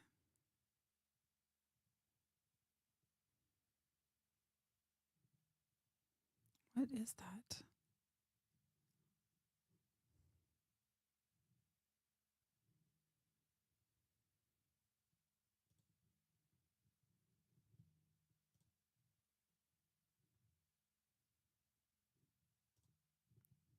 I don't think this was more than 10 days ago. Hold on. This article was on December 4th, 2025. Blaze News considers fairness and accuracy to be the defining goals of any news organization. Oh, that's just to get me to donate. It's just an ad.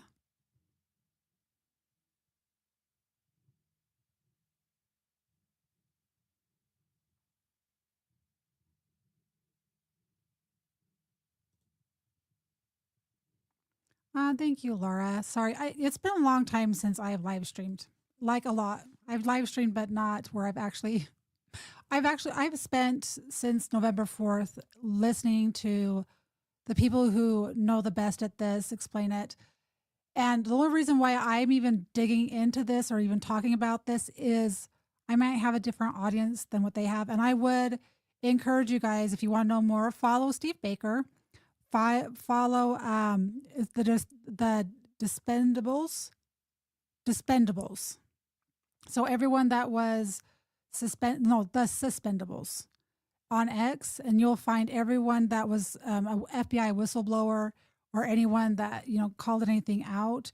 Those are all good people to follow. That I mean, they lost their jobs trying to bring this to the attention of everybody.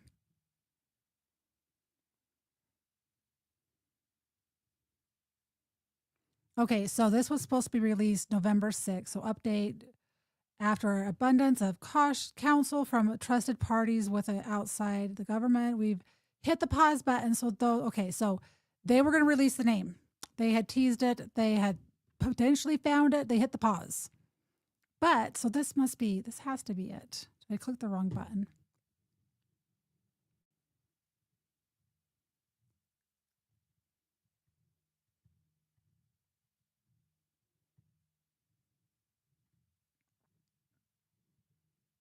Do I have to subscribe to see it?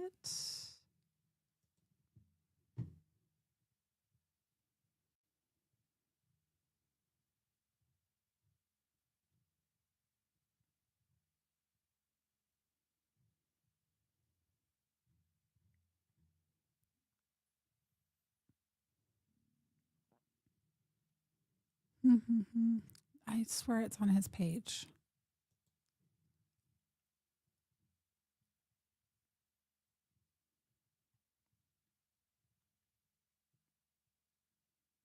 I guess I could log in from my other account. Sorry, I don't want to have to pay for. Let's see.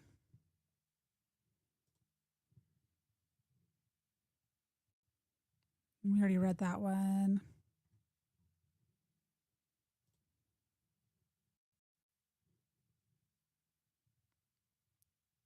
I should find you guys a video to listen to while I find this.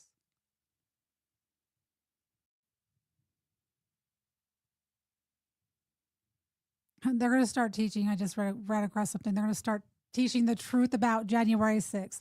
Whose version of the truth do you think that they're going to teach them? Let me guess. Find some weird young disaffected guy and make him the bad guy. Yeah, well, the guy that they found right now. Sing us a Christmas song while you wait. I'm gonna find you a video. Here, we'll just play this real quick. Let's see. Share this tab instead. We'll put this on full screen. That's gonna make it so I can't scroll, isn't it?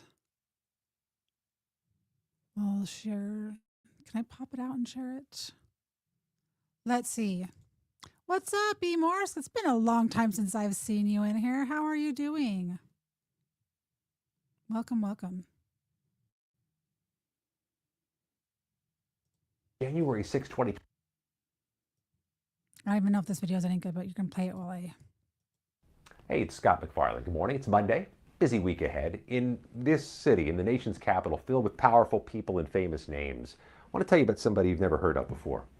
New York Assemblyman Charles Levine, been serving in the New York General Assembly as a Democrat on Long Island since 2005, represents the community of Glen Cove, just south of Long Island Sound.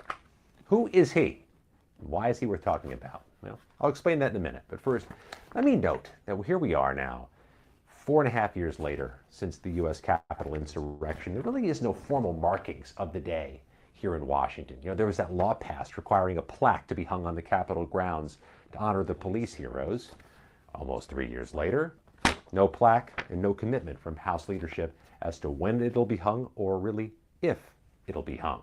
And on January 6, 2025, after Trump was reelected, there was no vigil or ceremony on the Senate floor or House floor to honor the January 6th police heroes.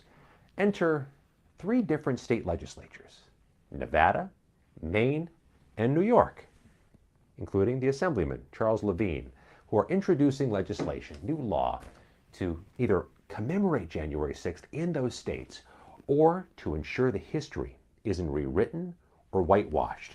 Levine, who is now 20 years into his assembly career in New York, has introduced legislation requiring the teaching of January 6th, the insurrection and the aftermath, to K-12 students in every part of New York, no matter where they live, red area, blue area. Kids are to learn. And what he told me by phone over the weekend is, if we don't teach our students about the truth of history, we're doing them a grave disservice, and we'd be doing a disservice to our nation as well. On the local level, they're trying to fight to keep the history intact. In Nevada, they have passed a resolution into law that formally states that Nevada's state legislature condemns the pardons of the January 6th rioters, and they have sent that condemnation by mail to the White House. And in Maine, there's a resolution passed into law to make sure January 6th is formally honored in the states. If they don't do it in D.C., they're still doing it in communities. All right.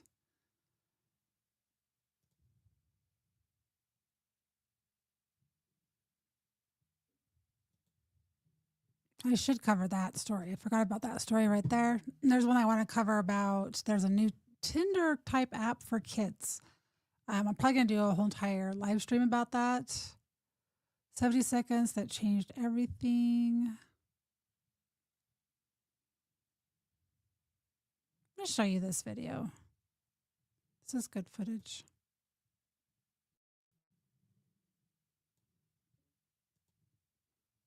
Oh my gosh, Ashley Babbitt's story is so sad.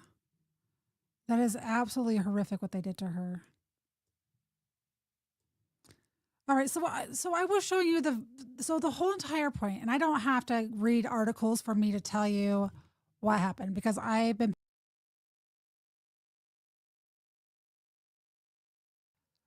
accidentally removed myself from the stage when I was trying to add myself to the stage, not do the removal thing.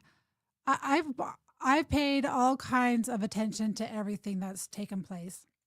I have been re-listening to live streams, reading articles, trying to understand, because like I said, I wasn't involved politically at all. I didn't have, I voted for Biden. I tell people this. Yes, I had buyer's remorse. And I think January 6th was the starting point. Then we had the Nord Stream 2 pipeline. We had cutting off fuel supply lines from Canada. We had Ukraine-Russia war. So we had all kinds of things that really got me doing research and trying to understand what was really going on. And it was all from my lack of knowledge. Everything was me not knowing. So my opinions were based off of, what I was learning from CNN, MSNBC, and why this is a huge reason as I became involved politically was, one, learning about the children that are taken across the border and brought into this country, and so many insane things happening. And I know I'm on YouTube, so I'm choosing my words carefully. This is why I remembered that I don't stream to YouTube a lot of the times, because of this reason. I have to watch what I say, meaning that the appropriate word I can't use. But so when I started learning about all these things, I changed. My opinion changed. I've always been independent, up and down, not right or left. And now I'm way further to the right than I ever thought I would be in my lifetime. But yeah, it's so sad, Laura. So this is where I'm at, and why this is the reason why I've dug into this story is because I didn't know a lot of these players. I didn't know a lot of these people, and the amount of lies, the amount of editing and fabricating is absolutely insane to me. And when I look at the crowd and I see that the crowd wasn't even agitated until they were getting shot in the face. Right? Yeah, they weren't leaving the tundra, or what is it called, the balcony, the tundra, wherever they were at. But they also weren't storming it. And they definitely weren't trying to do anything. Oh, I am truth sanity one. I am very much into hearing both sides of a story and formulating my own decisions. And I think that everyone should do that. So even when I'm talking about these things, I'm expressing how I'm feeling after watching that. I've never seen that footage before. Never seen it. And to have people that were so seriously wounded like that, knowing that officers knew that you don't aim downwards into a crowd, that you don't aim at the groin, you don't aim at the chest, the neck, the eyes, the face. There's places where you're not supposed to aim. And when you have a big crowd like that, how are you supposed to have any type of control? That's what makes me very frustrated. And the amount of lies that are told, it's because people like my daughter who are shown one narrative, they don't know that they're being lied to. Their brains are still so young and so developing that it's impacted our relationship because the truth is truth. And that is another reason why I'm just diverting here. Why Charlie Kirk was so amazing is because when he would talk with people who didn't agree with him, it wasn't hard because he was just using logic, reason, and truth, right? So truth is truth. But you can spin things to put a half truth out there to make it look like something happened that didn't happen. You have this crowd and they were peaceful. Did they show the peaceful part? Did they show the start where projectiles were thrown at the crowd? No, they didn't. All they saw was all these people storming the Capitol, breaking windows, Ashley Babbitt getting shot. Like, they didn't show any of that stuff, right? They just showed all the bad stuff. So Zane Symester says, my turning point was 2016, the day after Trump was elected. I was doing electrical in California college. Seeing the teachers and students act in that way totally made me devoted to never being on that side. Yeah, it's like insane, Zane. There's just so much craziness. Okay, so in a matter of 7 minutes early in the afternoon on January 6th, the USCP counter surveillance team visited the same two venues at the pipe bomber as the pipe bomber did the night before and found the bomb in under 12 minutes from dispatch. So this is from Kyle Seraphin, and he is part of the Suspendables. I'm going to put this up, and we're going to watch. It's only a couple minutes. Yeah, I'm not showing her anything political. She's bringing me political stuff, my daughter. Right now, I just want her to realize that I have my opinions. She has her opinions, and that's okay. It doesn't change who I am. It doesn't change who she is. And so eventually one day, but right now it's the holidays. I'm just trying to get through Christmas and have her come to my house and yeah, eventually I will. All right. So I'm going to show you this video of the night before. So Kyle Seraphin played a big role in this because here, just 1 second. I'm going to put myself back on big screen. Oh my gosh, do I have to reset again? Guys, I have to leave the studio and come back. This is so special. Hold on, I gotta refresh. It's going to be 30 seconds. I'm gonna leave, it'll kick me out and then I'll be right back.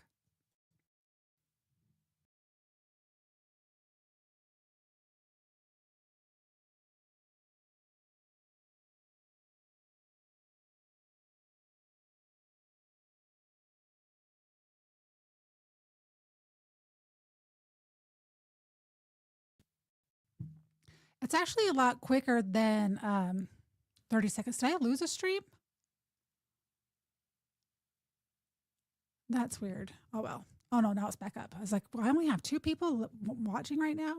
So currently we have, quite a few, 500 people. That's awesome, guys. Thank you for being here and watching as I'm getting my feet wet again, getting back into the swing of streaming again. Hi, Aaron. Nice to see you.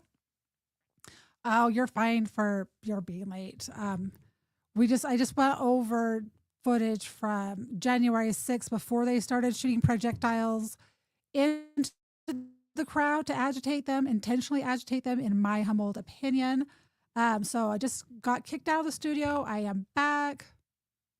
I raised my daughter right too, but where we live, there are some Hispanics That's parents came here a long, long time ago, and they didn't do what they needed to do to make sure they became United States citizens.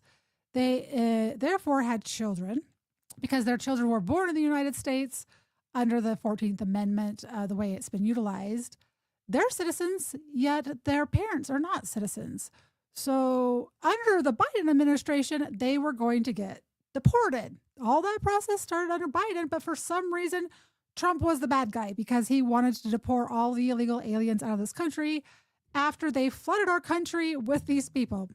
So, that is I think more where it stems from, and it's the people she follows on TikTok. The brainwashing is real. She was raised right, so she will figure it out, and then everything will be just fine. All right, so I'm gonna pull this video up here. I guess I got to share. Hold on. This make me big again while I forgot to share the screen again. One of these days, I'm going to be able to afford a producer that can just have all this stuff and be like, here you go. It's all ready. No, probably won't. I'm too big of a control freak. It's never going to happen. It's never going to happen. All right, so let's go find this screen. I don't know why it keeps kicking me out. Okay, so let's watch. So this is going to show the night before, and it's going to show the placement of the bomb. Watch it again. Pop out.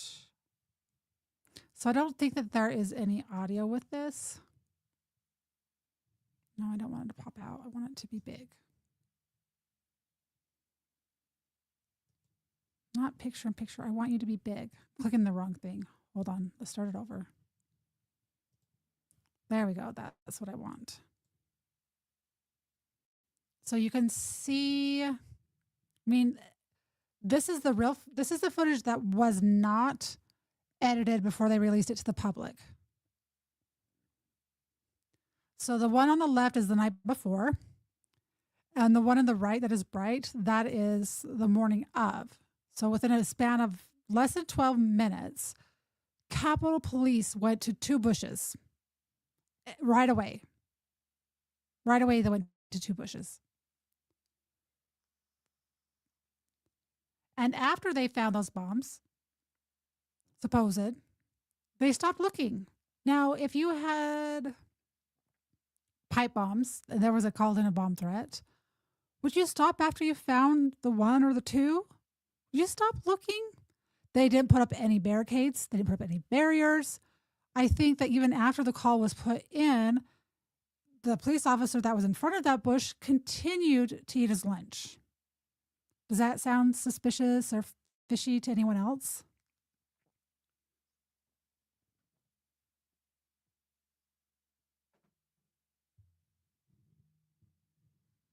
Yeah, I didn't think so. All right, so let's just going to replay that. Okay. So I'm just going to go through some of these tabs because this is how this all unfolded. It all started with them going through Steve Baker and the Blaze Media have been combing through all of this data. And so then you saw that Shauni Kerkhoff was mentioned several times as the Capitol Police officer who was in charge of teaching less than lethal force. She knew exactly how to use it and how not to use less than lethal force. They noticed she's 5'7". They noticed that she looks like an athlete. She walked the person that placed that pipe bomb would have walked differently, in my opinion, if they would have had stuff dangling between their legs. You know, you guys out there would probably know more than I would. Never experienced that. So they found 2 bombs and went, well, that's good enough for us today, boys. Let's call it a day. Oh, I don't have that on the screen. Should I share my screen again? Let's do this again. I'm reading from here. Less than 11 minutes. So right here you can see police walked right past DNC bomb, took first look under bush where bomb sat for 17 hours.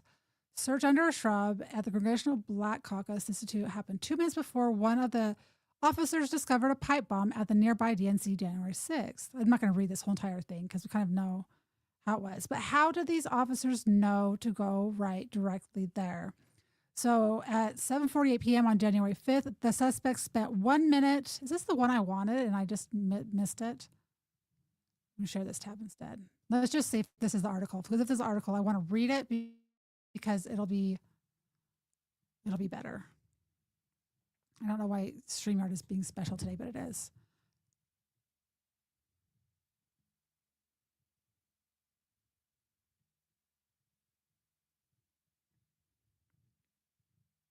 Well, I'll read this little short little part because this is relevant. So at 7:48 p.m. on January 5th, the suspect spent 1 minute, 17 seconds near the bush, first bent over, then sitting down in front of the shrub. Capitol Police security video shows the suspect rummaged through a backpack while sitting cross-legged, then leaned into the bush and appeared to place or attempt to place something underneath. I wonder if they took the article down because they named Shauni. I'm wondering about that. The suspect stood up after 77 seconds and walked to the DNC building. There, the suspect sat on a park bench and at 7:54 p.m. placed a pipe bomb under an adjacent bush. Video released by FBI showed. Shortly after the discovery of the pipe bomb near the RNC, 3 USCP counter-surveillance units, CSU, each unit comprised of 2 USCP plainclothes officers, deployed to the surrounding area to search for similar devices. One of these units headed towards the DNC at approximately 1:05 p.m. Okay, so the stuff at the Capitol happened at 1:11 p.m. So this is right. Okay, so this is right when they're, okay, think of this timing here. This is exactly 1:05 and 1:11 p.m. So you have the riots at the Capitol where they're starting to set up for less than lethal projectiles. At 1:05 p.m., one of the USCP CSU teams identified an explosive device next to a bench on the west side of the DNC building and notified the DC Metropolitan Police Department officers and U.S. Secret Service agents sitting inside nearby vehicles. 2 minutes later, one of the USCP CSU officers notified USCP dispatch of the pipe bomb on the DNC. Okay, so I pay attention. Like when I covered like Operation Gladio and I covered other topics, I looked at everything from a global perspective instead of each country on their own. I looked at them at a totality during that same time frame. So I see things kind of in numbers. And so that just stood out to me because we just 1:11 p.m., 1:05 p.m. So January House investigative report said 3 teams were sent out to look for explosives after a pipe bomb was found behind the Capitol Hill Club at 12:43 p.m. So 12:43 p.m., you have the bomb called in. 1:11 p.m., you start having staging at the Capitol for less than lethal projectile. Look at the time frame there. In a matter of 7 minutes early in the afternoon on January 6th, the USCP counter-surveillance team visited the same 2 venues as the pipe bomber did the night before. While their assigned task was to search for explosives at potential targets around Capitol Hill. The only locations they can be seen on camera searching are the CBCI bush and the bush by the DNC bench, where they found and reported the second pipe bomb. The significance of the CBCI bush could not have been known to police at midday on January 6th. All right, so you have the cam, you have officers there, you have age, let's see, that's 12:58. This is 1:09, so 1:09:45 and 1:11. So just think of how this coincides with the projectiles at the Capitol. U.S. Capitol Police counter-surveillance officers walked past the DNC building 7 minutes before returning and discovering the pipe bomb. Once the bomb was discovered, the Secret Service acted as if it was not a threat. So when they're saying that it didn't act like it was a threat was because They didn't put up any barricades. They didn't act concerned. Just businesses. Oh, yep, we found the pipe bomb. Let's just go about our day.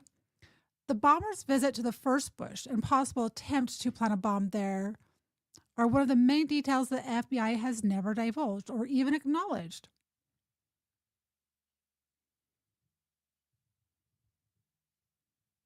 Oh, I got it there.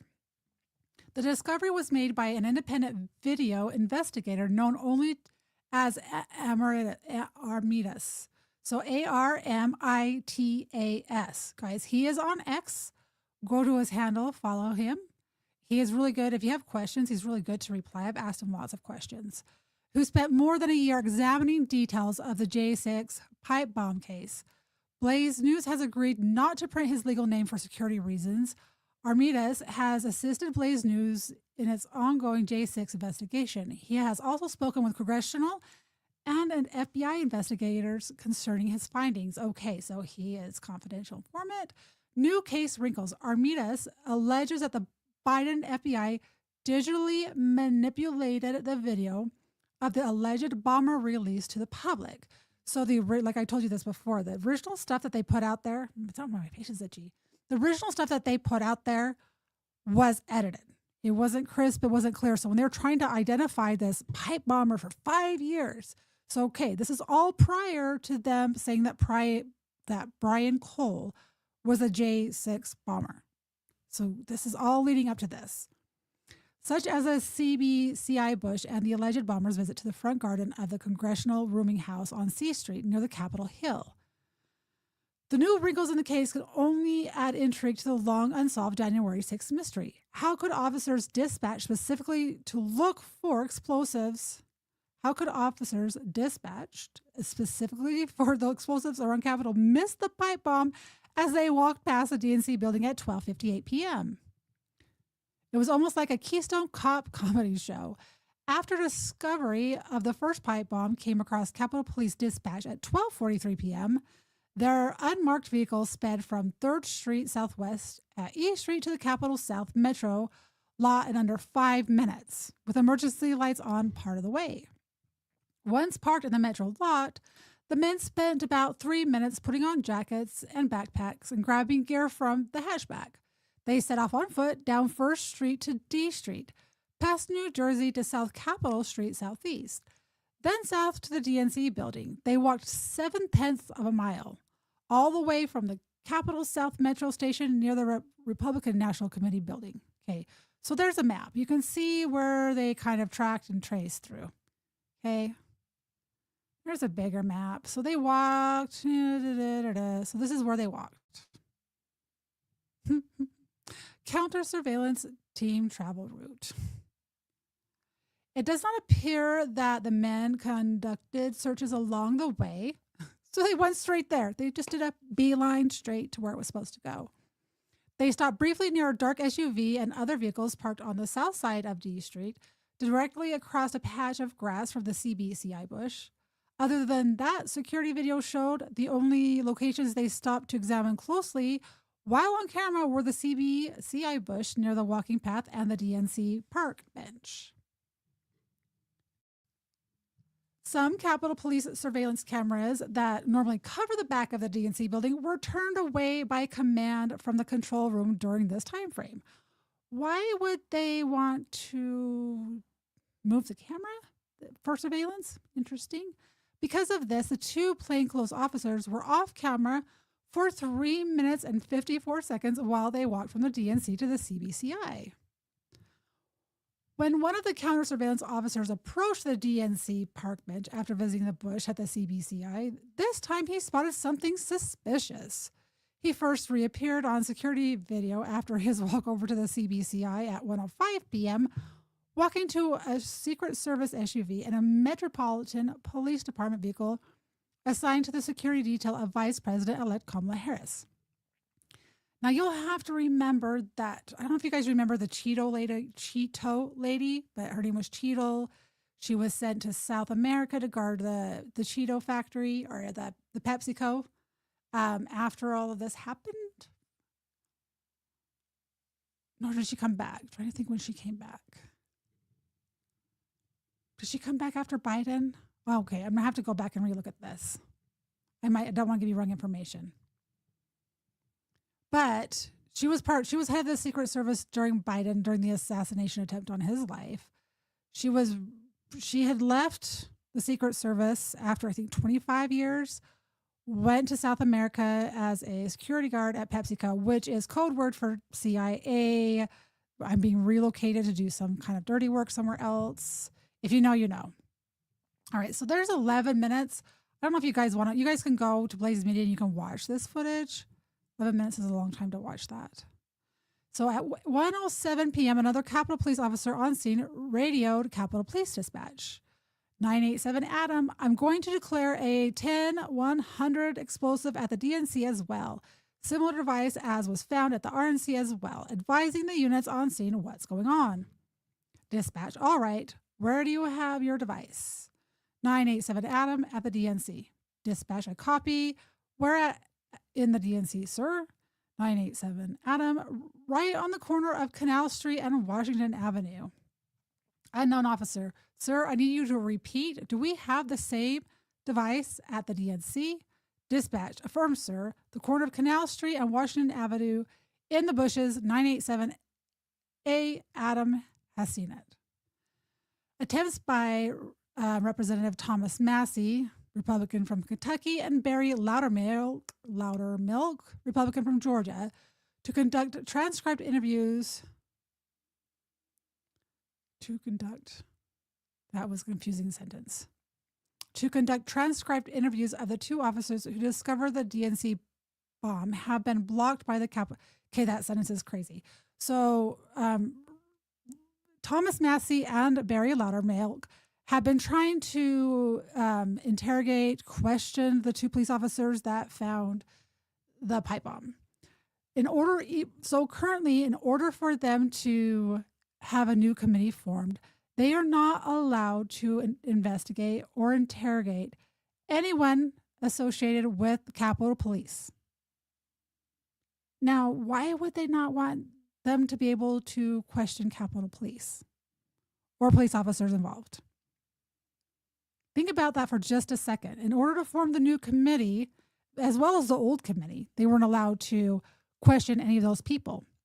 And if you think about just this one little simple fact, that when they did the big, huge cell phone data dump, where they went to people's banks and got banks to disclose financials, yada, yada, yada, yada, they were not allowed to get data dumps on police officers. So any of those police officers that were near the Capitol that day,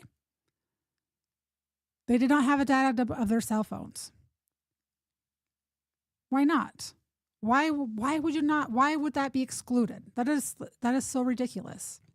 According to the FBI, the DNC bomb sat at the foot of the park bench for 17 hours, escaping the notice of U.S. Secret Service K-9 teams, and swept the grounds hours earlier in anticipation of the 1:30 a.m. visit by Harris.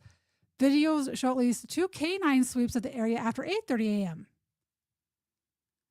All right, so I'm pretty sure I'm going through this because there might be someone here that I was like, oh, why should we skip this? Everyone knows this. But yet the whole goal of this is to educate someone who may not know how this all went down. So I'm going to back up, keep reading. Why would the dog not hit on a pipe bomb that video shows was placed the night before? Republican Representative Loudermilk, chairman of the House Select Committee to investigate the remaining questions surrounding January 6th, asked on Lindell TV, to me, the only answer to that is the pipe bomb was not there when the dog came by.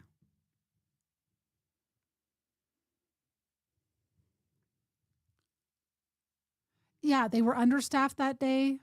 The intentional diversion from the riot, supposed riot. To me, the only answer to that is that the bomb was not there when the dog came by. Either it was inert, which according to the FBI, it was. It had explosive in it, or it wasn't there. Loudermilk said. But we have video of it being placed. So now we need to know, was it placed and picked back up and then put back out again? If so, why? Why did they go to that extent? They were literally letting citizens walk within feet of the supposed bomb. So Armidas said he believes a DNC bomb placed just before 8 p.m. January 5th was retrieved overnight and replaced shortly before it was found on January 6th. The Biden FBI told a congressional investigator the footage on the DNC camera that would have shown any activity throughout the night after the initial bomb placement was overwritten. That would have shown any activity throughout the night after the initial bomb placement was over. Okay, so the Biden FBI told a congressional investigator the footage on the DNC camera that would have had shown any activity throughout the night. Okay, so it was erased and data was put over the top of it, is what that is saying right there. On January 5th, a suspect appeared to place the pipe bomb with the shorthand where a 60-minute kitchen timer was attached, sticking out towards the sidewalk. Armida said, when the pipe bomb was discovered on January 6th, the long end was sticking out with the kitchen timer pointed into the bushes. Both observations would indicate that the device was removed and later replaced, he said. The camera that would have captured this activity was turned away from the bomb scene. Oopsies. Secret Service agents drove Harris within feet of the bomb location as her motorcade entered the DNC garage at 11:25 a.m. Okay, think about enhancements, guys. To me, this sounds like it's going like they're trying to get enhancement charges on the riot at the Capitol. That's just my assumption. Why was placement of the DNC device not viewed as an assassination attempt? Harris has never spoken of it. The Secret Service took nearly 10 minutes to evacuate Harris after the bomb was discovered. Why the slow response? Yeah, a 60 timer set at 60 minutes that never counted down? That's very interesting. After being told there was a likely bomb just feet away, Secret Service agents sat in their vehicle for more than 2 minutes, finished lunch, the videos show. So they finished, let's just finish eating, no big deal. Even when they emerged, their nonchalant behavior was striking. Pedestrians continued to walk on the sidewalk just feet from the bomb. Okay, there's a bomb. But you know what, guys? Just keep on going. We're not going to tell you. Just keep on going by. It might blow up. No big deal. Commuter trains continued to run across the nearby train trestle for 15 minutes. Vehicles drove past unmolested. Experts have said police should have quickly established a blast perimeter, shut down vehicle and train traffic, and immediately evacuate the DNC building. Loudermilk compared the bomb response to the work of a Keystone Cop, the fictional bumbling police officers of America's silent film era. Once the pipe bombs were found, it was almost like a Keystone Cop comedy show, Loudermilk told Lindell TV. The police failed to put a perimeter around. They were literally letting citizens walk within feet of the supposed pipe bomb. There was no control. It didn't seem anyone was in charge. It was really an embarrassment. Okay, so there is a picture. Okay, I've never seen the picture from this angle before. I've always just seen the street view where you see underneath the bridge. Video of it all.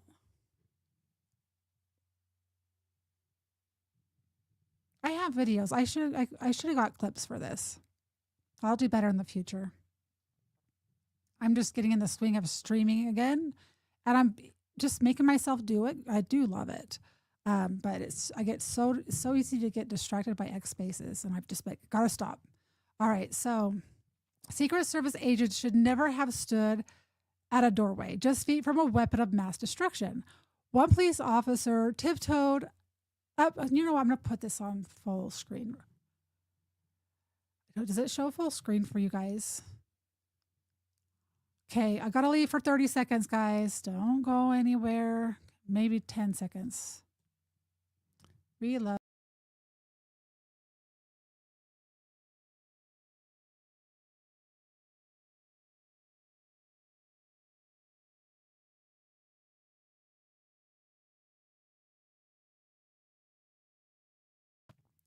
All right, I'm back. Now let's represent this because I want to be able to share this entire screen here. Share screen. I don't know why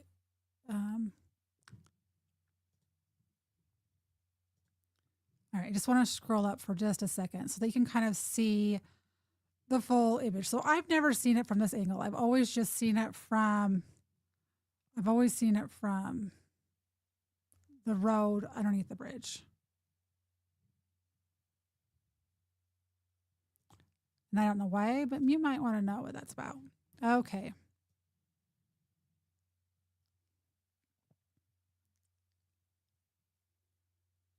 Oh, you're saying it's all on video. I didn't know what it was. I was trying to understand. Jump do do do do do do do do do do do do do. All right.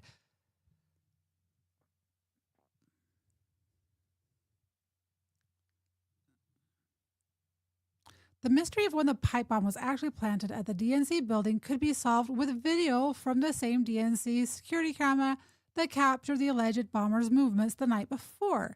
So the night before, they have footage, and it's aimed just where it's supposed to be, but the next day it's not, except that the FBI didn't seize it from the DNC when agents obtained January 5th surveillance videos during the early hours of the investigation. They encountered a couple of other detectives who had started investigating and said, we have identified the person is this person. We have identified the person is this person in the hoodie, Loudermilk said in the Lindell TV interview. You need to just look at the January 5th video. So no one obtained any of the video from the January 6th. Then apparently all the video has been overwritten. The disappearance of the security video that would solve the case is another suspicious circumstance in a case loaded with them.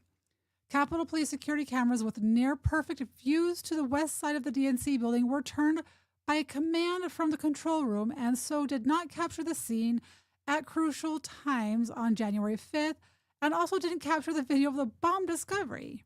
The FBI has never acknowledged nor commented publicly on the diverted cameras. Gee, diverted the cameras. I wonder why. Yeah, and they changed the resolution. You're exactly right, Zane. 100% correct. So there's before, there's after. So you can see where it is. There's before and there's after. Before and after. The FBI has described the January 6th pipe bombs as a viable, though even that it has since been called into question. The FBI, it's getting late. I'm starting to slur my words. The FBI laboratory report on the device said the pipe found at the Capitol Hill Club contained low explosive black powder. Low explosive. The DNC device contained the chemical oxidizer and fuels that, when mixed in the proper proportions, can form the low explosive black powder. The Bureau of Alcohol, Tobacco, Firearms, Explosives defines black powder as a low explosive material comprised of potassium nitrate, saltpeter, sulfur, and charcoal, while used as a propellant in fireworks and pyrotechnics. It is also used in some ammunitions and muzzleloaders. Do you guys shoot muzzleloaders? I love shooting muzzleloaders. Inspector General report. While the Secret Service had bomb sniffing dogs at the DNC in advance of Harris' arrival, the canines were never taken into the direct vicinity of the park bench, according to the Department of Homeland Security Inspector General report released to the public August 2nd, 2024. The officers responsible for sweeping exterior areas said that the exterior sweep included the garage entrance, ramp, and some other areas near the garage entrance, including a storm drain, but did not include the bushes where the pipe bomb was located, the report said. But they were able to go directly there. See, this is the whole reason why I am rereading this, guys. And this is for those of you who have not followed the story like myself. Why were they able in under 12 minutes to go directly to where the bombs were? Why did that happen? Apparently, all the videos have been overwritten. The Secret Service deleted thousands of its agents' cell phones, text messages from January 5th and 6th, despite being warned by a congressional committee to preserve all January 6th related records. This I didn't know. The Secret Service denied any malicious intent and claimed the purge of text messages was part of a pre-planned 3-month system migration. How convenient. However, the phone wipe began 11 days after the first records preservation's warning letter from Congress the OIG report said. The highly critical OIG January 6 report was delayed by Secret Service attempts to stifle its public release, Loudermilk said in August 2024. Former Secret Service Director Kimberly Cheadle, oh, she was there. Okay. Former Secret Service Director Kimberly Cheadle considered asking Secretary Alejandro Mayorkas to invoke his statutory authority to block the review in its entirety. So she was there.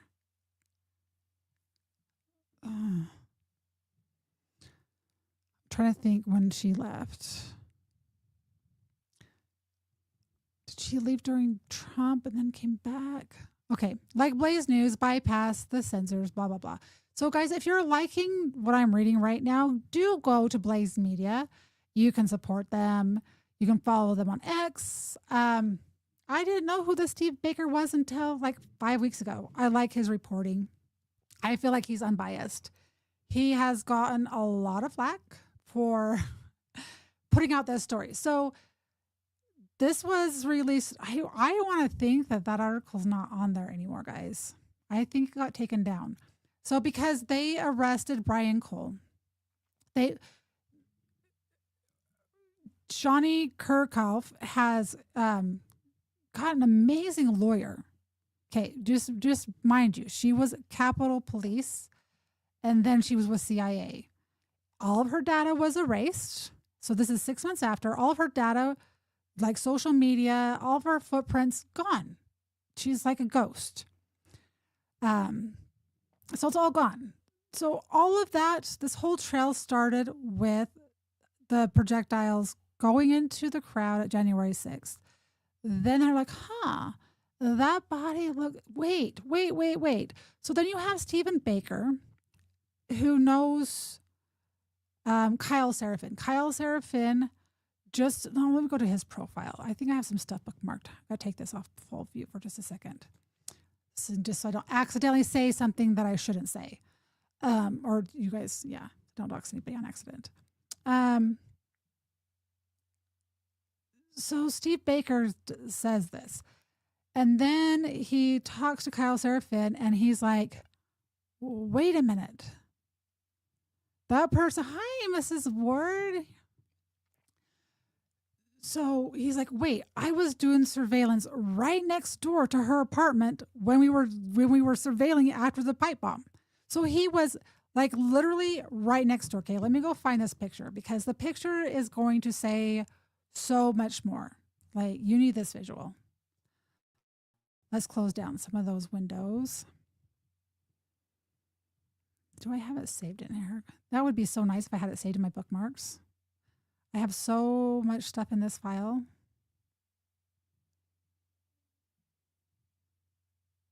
There's that building. Oh, let me put this up here. This is kind of important to see. We'll put this on full screen. Let's see. Oh, did I accidentally unshare what I was doing?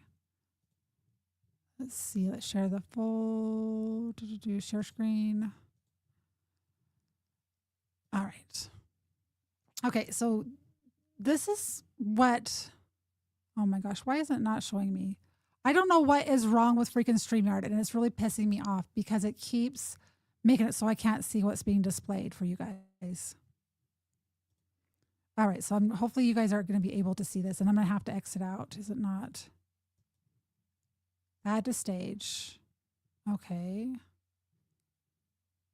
I don't know what it just did. Okay, so there's just 2 photos. So you have, why did you see the full view? So right there you can see the pipe bomber with the backpack. And then you can see this footage. Look at the arm lengths. Look at from there to there. From shoulder to there. You can see this bicep is short from shoulder to elbow and arm to hand. Look at how long that is. So the first picture is very proportional. It's very proportionate to the body. Okay, so let's see. Can I? Okay, I have to leave and come back. I don't know what StreamYard is doing. I pay a lot of money for this service. This is ridiculous.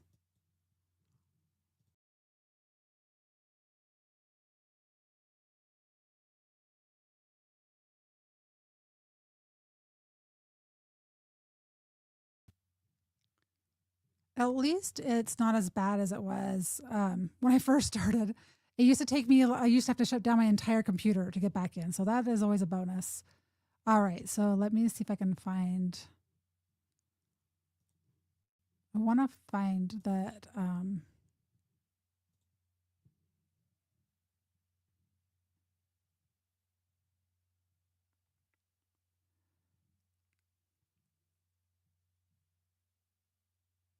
Okay. So this one's a good one too. The neighbor had been. Oh my gosh, is this? This is the article that I was looking for earlier.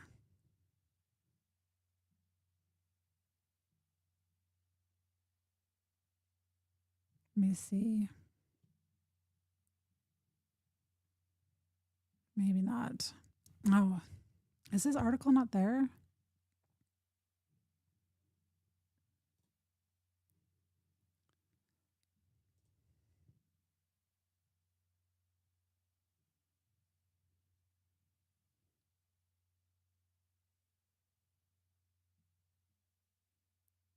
I think they took that article down.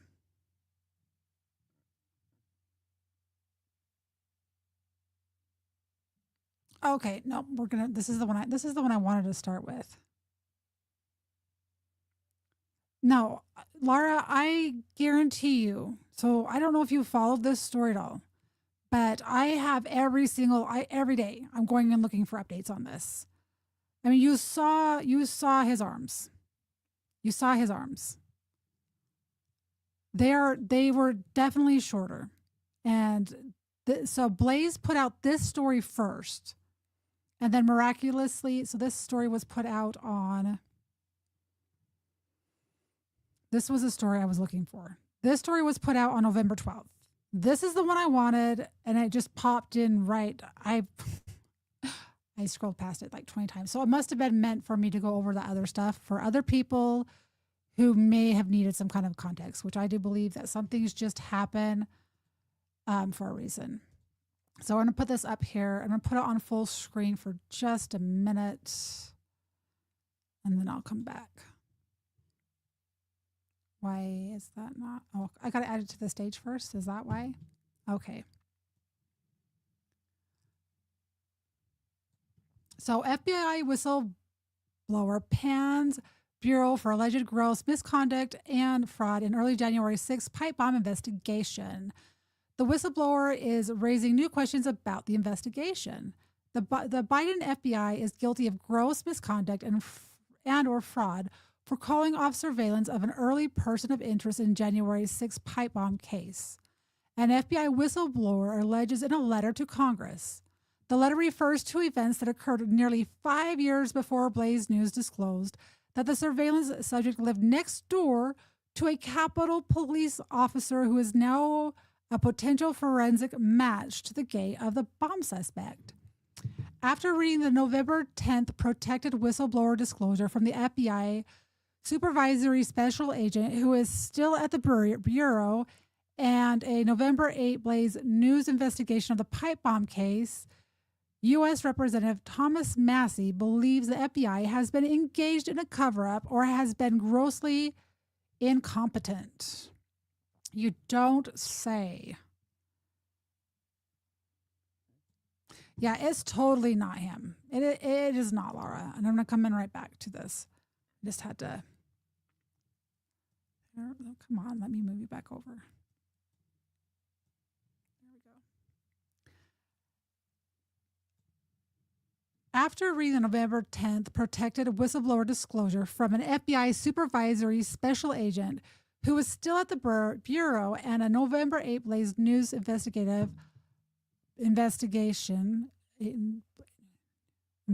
of the pipe bomb case, Thomas Massie believes the FBI has been engaged in a cover-up or has been grossly incompetent.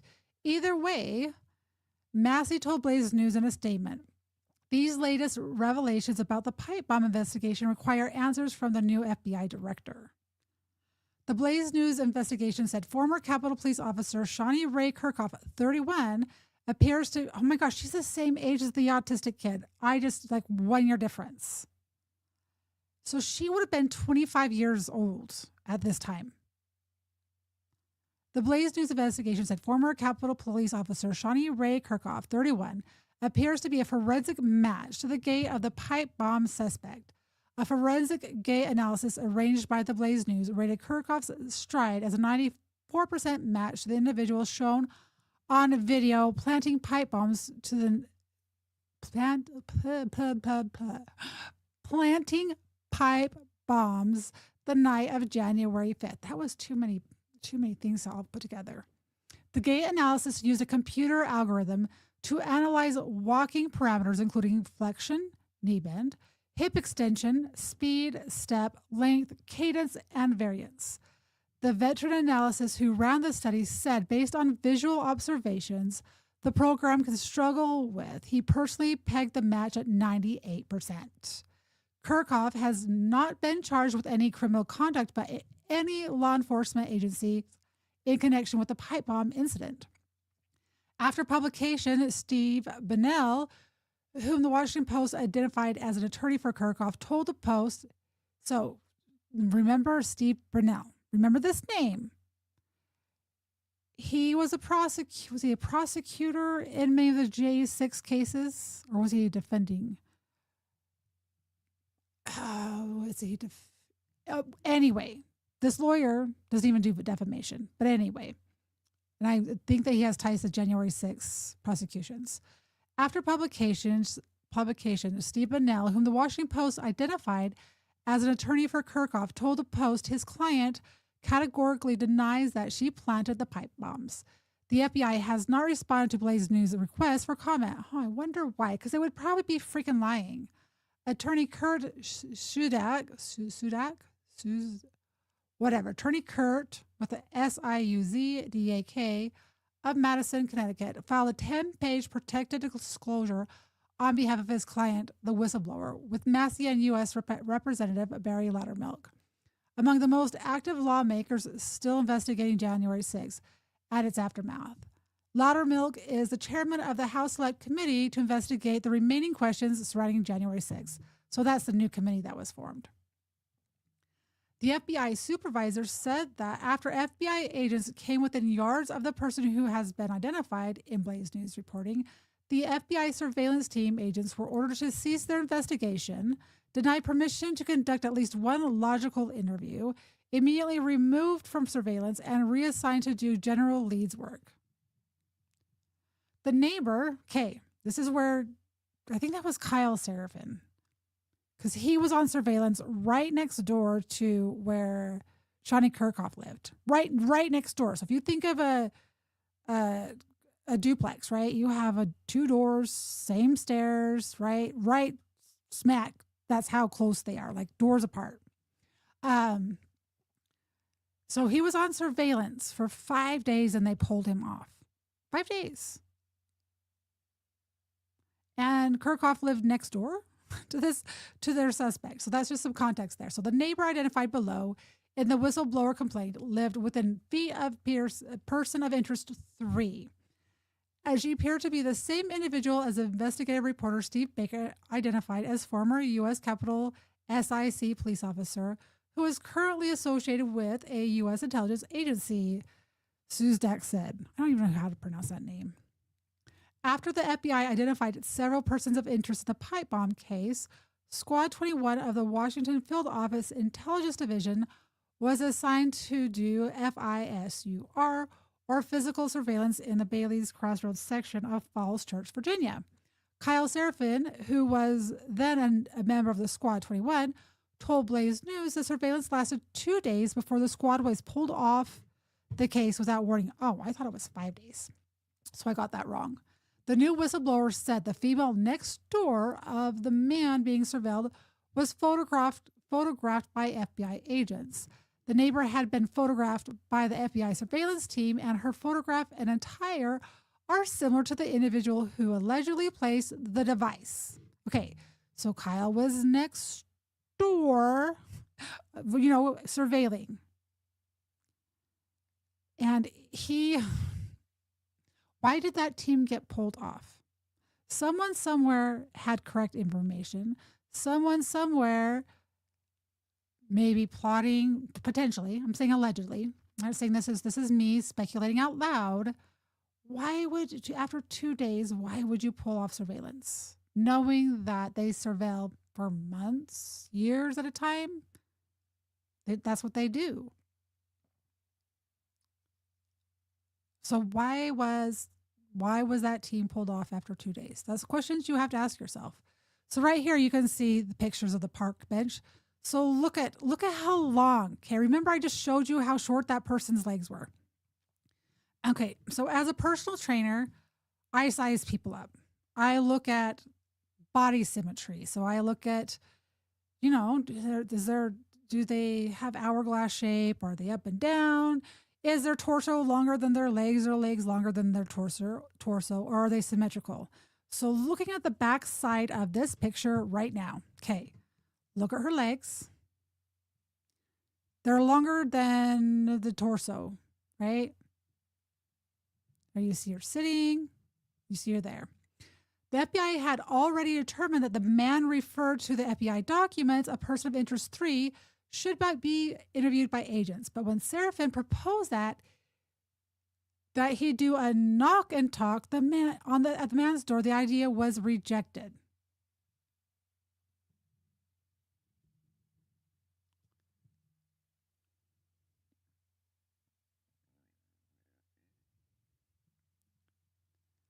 Good night, True Sanity One. I'm glad that you popped in. It's been a minute, and I'm going to be more regular. I'm going to be more regular on streaming it to Rumble and to YouTube. So we're going to just keep this going. All right. So the face-to-face interview with person of interest 3 would have obviously led to the doorstep of the neighbor. However, investigative steps offered by the FBI agents in the field were rejected, and agents were immediately reassigned. The discontinuation of the investigation was described by the whistleblower as improper. You don't say. So who? And then you have Julie Kelly, who said that she talked to person of interest 3, and, it's just wasn't that big of a deal.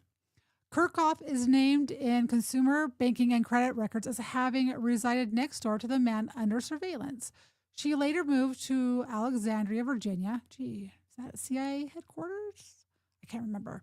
When Blaze News editor-in-chief Christopher Bedford visited the area of Alexandria near her residence the night of November 7th, the curtains were drawn. 2 civilian-looking vehicles were in the driveway. 1 civilian-looking truck was out front, and a 4th vehicle pulled up after Bedford parked. 2 plainclothesmen got out of the final car, and a 3rd joined from inside the house. The 3 men stood sentry in front of the home for a time. Okay, I'm kind of confused here. The local police responded to Bedford's visit, and when he tried to drive away, he was quickly pulled over and why he was in the area. Is this year? Didn't say. I'm thinking this is this year. The local police responded to Bedford's visit, and when he tried to drive away, he was quickly pulled over and asked why he was in the area. The local police promptly allowed him to go after he provided his ID and explained the reason he was near the address. Internal FBI documents included in the protective whistleblower's disclosure corroborated information contained in a January 2025 report from the sorry, I'm having ADD because I'm thinking in my head instead of paying attention. I was like, something doesn't add up here. So internal FBI documents included the protected whistleblower disclosure, corroborated information contained in a January 2025 report from the Committee on House Administration Subcommittee on Oversight.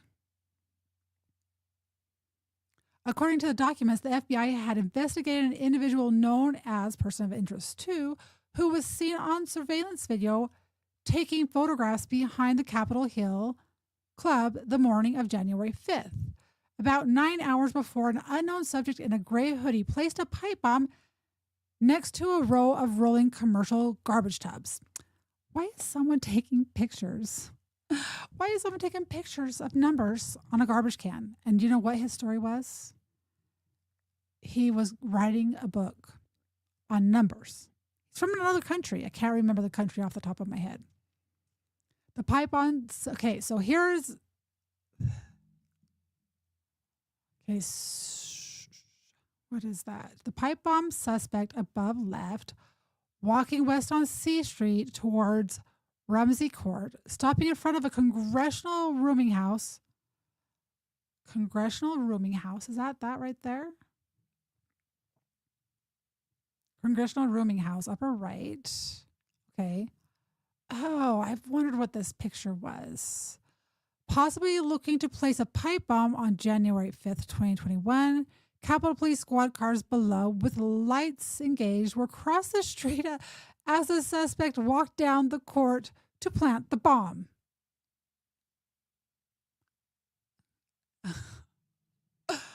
Okay, I'm sorry. This is not funny, but it's like there's cops right there. The man left the area, though I'm going to say the woman left the area and later returned to walk through Rumsey Court, which runs behind the Capitol Hill Club and the Republican National Committee building. Okay, that's why that's significant. When he was later questioned by FBI agents, the man claimed he was taking photographs. Oh, this is person of interest too. Okay. I just got confused for just a second. Let's back up here. Okay, this is different stature. Okay. According to the documents, the FBI had investigated an individual known as person of interest 2, who was seen on surveillance video taking photographs behind the Capitol Hill Club the morning of January 5th. About 9 hours before an unknown subject in a gray hoodie placed a pipe bomb next to a row of rolling commercial garbage tubs. Okay. Okay, that makes more sense. The man left the area and later returned to walk through Rumsey Court, which runs behind the Capitol Hill Club and the Republican National Committee. I wonder if he saw the cops and they had to go to plan B, maybe? I don't know. Okay, I'm just thinking out loud. I don't know why I think of people's intentions, but I do. When he was later questioned by FBI agents, the man claimed he was taking photographs of objects bearing numerals for a book project. Agents used surveillance video to track the man through part of the day, January 5th. He arrived at the Capitol South Metro Station from the East Falls Church Metro Station at 9:58 a.m. Capitol Police observed person of interest 2 switching hats when we, SIC, exit South Capitol Metro, an FBI report said. Why would you switch your hat? After taking photographs behind the Capitol Hill Club, person of interest 2 walked around the U.S. Capitol complex and met with 2 unknown individuals, the House report said. The FBI considered person of interest 2's behavior suspicious and said he could be considered a possible accomplice to the pipe bomber. You don't say that he might be a potential accomplice. The man again walked through Rumsey Court before proceeding to the Capitol South Metro Station and riding the train back to Falls Church, Virginia, where he arrived at 6:53 p.m. FBI records show that person of interest 2 was dropped off at the East Falls Church Metro by a Volkswagen Tiguan? What? Tiguan. Why don't I know that word? Registered to persons of interest 3, who was put under surveillance by the FBI a week later. Person of interest 2 used a prepaid Metro Smart Tip card to pay for the train rides. The Smart Trip card was purchased by person of interest 3. Okay, person of interest 2, person of interest 3 know each other and were staying at the exact same apartment right next to a person of interest 1, who is Shauni Kerkhoff? Or was she ever a person of interest? I don't know. The FBI interviewed person of interest 2, who was not identified in the investigative documents Blaze News reviewed, on January 19th, 2021. The man was subsequently dismissed as no longer a person of interest in the pipe bomb case. The FBI also cleared person of interest 3 of having any role in the placement of the bomb. The U.S. House, so person of interest 2, from what I understand, person of interest 3 lived at the apartment next to Shauni Kerkhoff. Person of interest 2 contacted person of interest 3, who supposedly was a childhood friend. They lost touch. The other person moved out of the country and just happened to come to visit during the time period that there was chaos with the Trump election, the 2020 election. You know, this all makes perfect sense, right? In a November 12th story, the Daily Wire reported that law enforcement suspected a particular Falls Church, Virginia man's Metro card of being linked to the case. So person of interest 2 borrowed person of interest 3's Metro card of being linked to the case, and also that the Capitol Police officer was in fact his neighbor, literally sharing a wall with him. What's up, Cass from Rumble? The man told The Wire his Metro card was used by a childhood friend. Oh, they're going to tell it in this story. See, I told you I couldn't find this. The man told The Wire his Metro card was used by a childhood friend who traveled from the South to attend Trump's rally and stayed with him to save money. The Air Force vet let him borrow his card and picked him up from the Metro station in Virginia after the rally, he said. Both men are Trump supporters, he said. The man said he had been interviewed on the matter by what he believes to be Metro Transit Police, as was his visiting friend. Furthermore, the man told the Daily Wire that he does not believe his Metro card was used by his neighbor, the Capitol Police officer, on January 5th. So that was Shauni Kerkhoff. No, yeah. So I think that Shauni Kerkhoff's boyfriend also was a Capitol Police officer, from what I understand. Blaze News was unable to independently confirm the Wire's report. Blaze News investigative reporter Steve Baker knocked on the front door of the man's townhouse on November 9th, but he declined to comment. All right, so that was the original story is gone. Or it's there and I can't find it. So I'll message some people because I wanted to go through the timeline of the Blaze Media, Stephen Baker, going through the footage with the sole intent to just see was there, when they were using the projectiles, were they used properly? Were they intentionally trying to incite the crowd to get a reaction for them to be violent, to cause more destruction?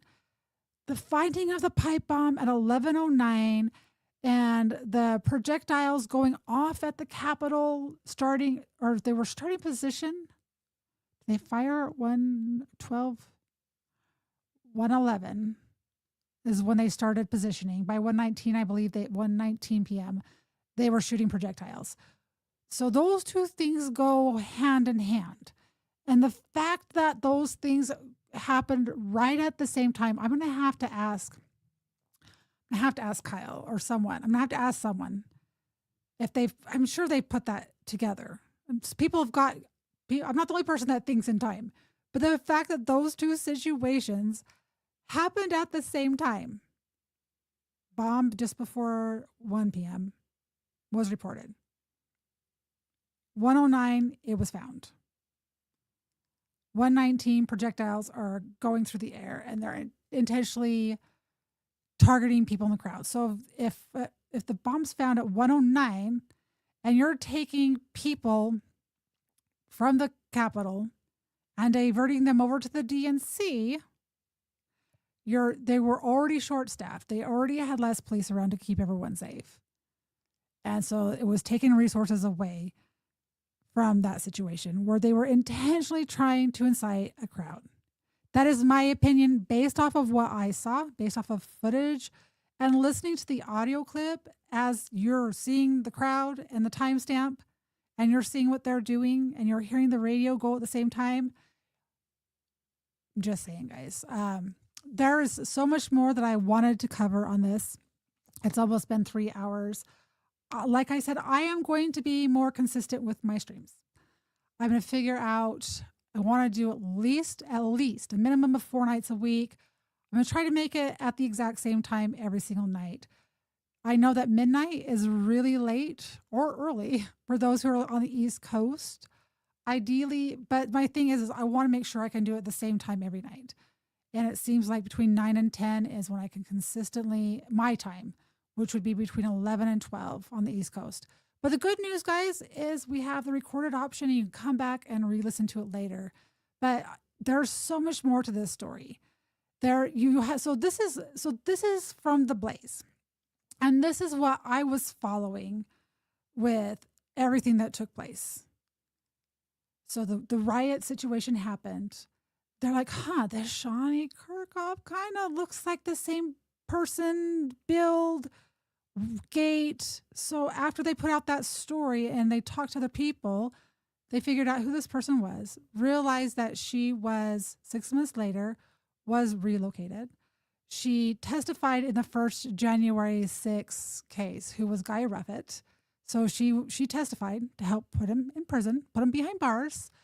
And if you watch the footage that we watched tonight, so you can go back and rewatch it, and you can see that no one in the crowd was agitated until they started aiming at body parts above the waist, right? And when you shoot above the waist, if you shoot at the groin, there's an artery there that you can bleed out really fast.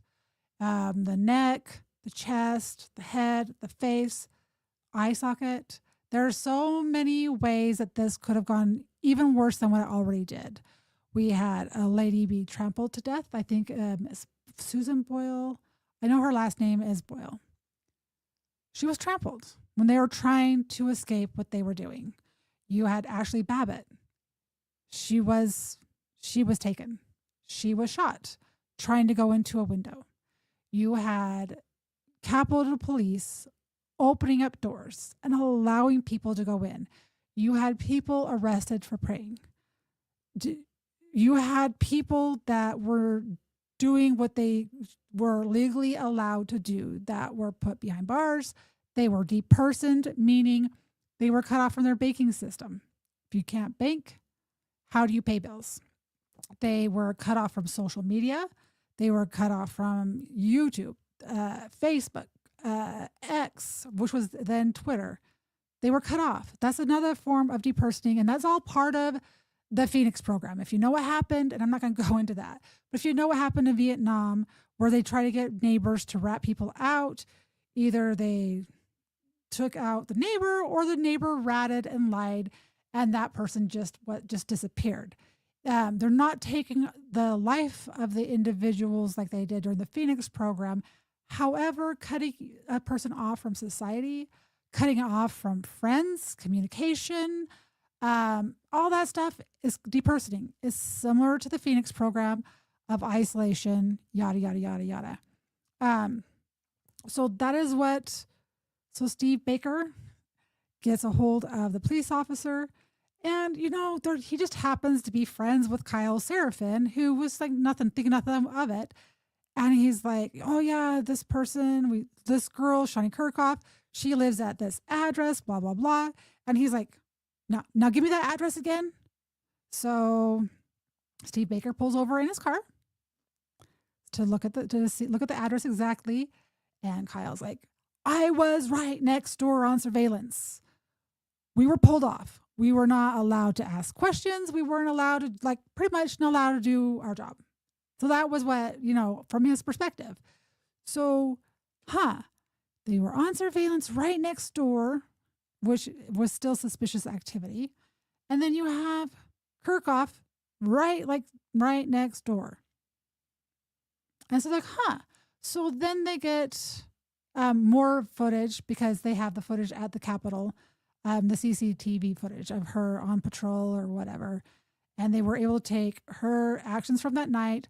They were able to get footage that was not edited, that wasn't depixelated, or they took the bit rate down, the minutes per MPS. Anyway, minutes per second. Yeah, so they took the minutes per second from, was it 30? Because there's either 30 or there's 60. So that's just how good the quality is. You know, how many frames per second makes it better quality. You can get more out of it. So Emeritus, Armitas on X, he's unnamed. I don't know who he is. Never talked to him. Have nothing to do with him. I've just been going through his feeds and I've been paying attention to what he's putting out there. But he has been going through and looking at the footage and analyzing it. And they've got this footage from January 6th that is not edited, blurred out, dumbed down, you know, made to have lesser quality. And they took the CCT footage and they compared the gates. And they said it's a 94 to 98% match.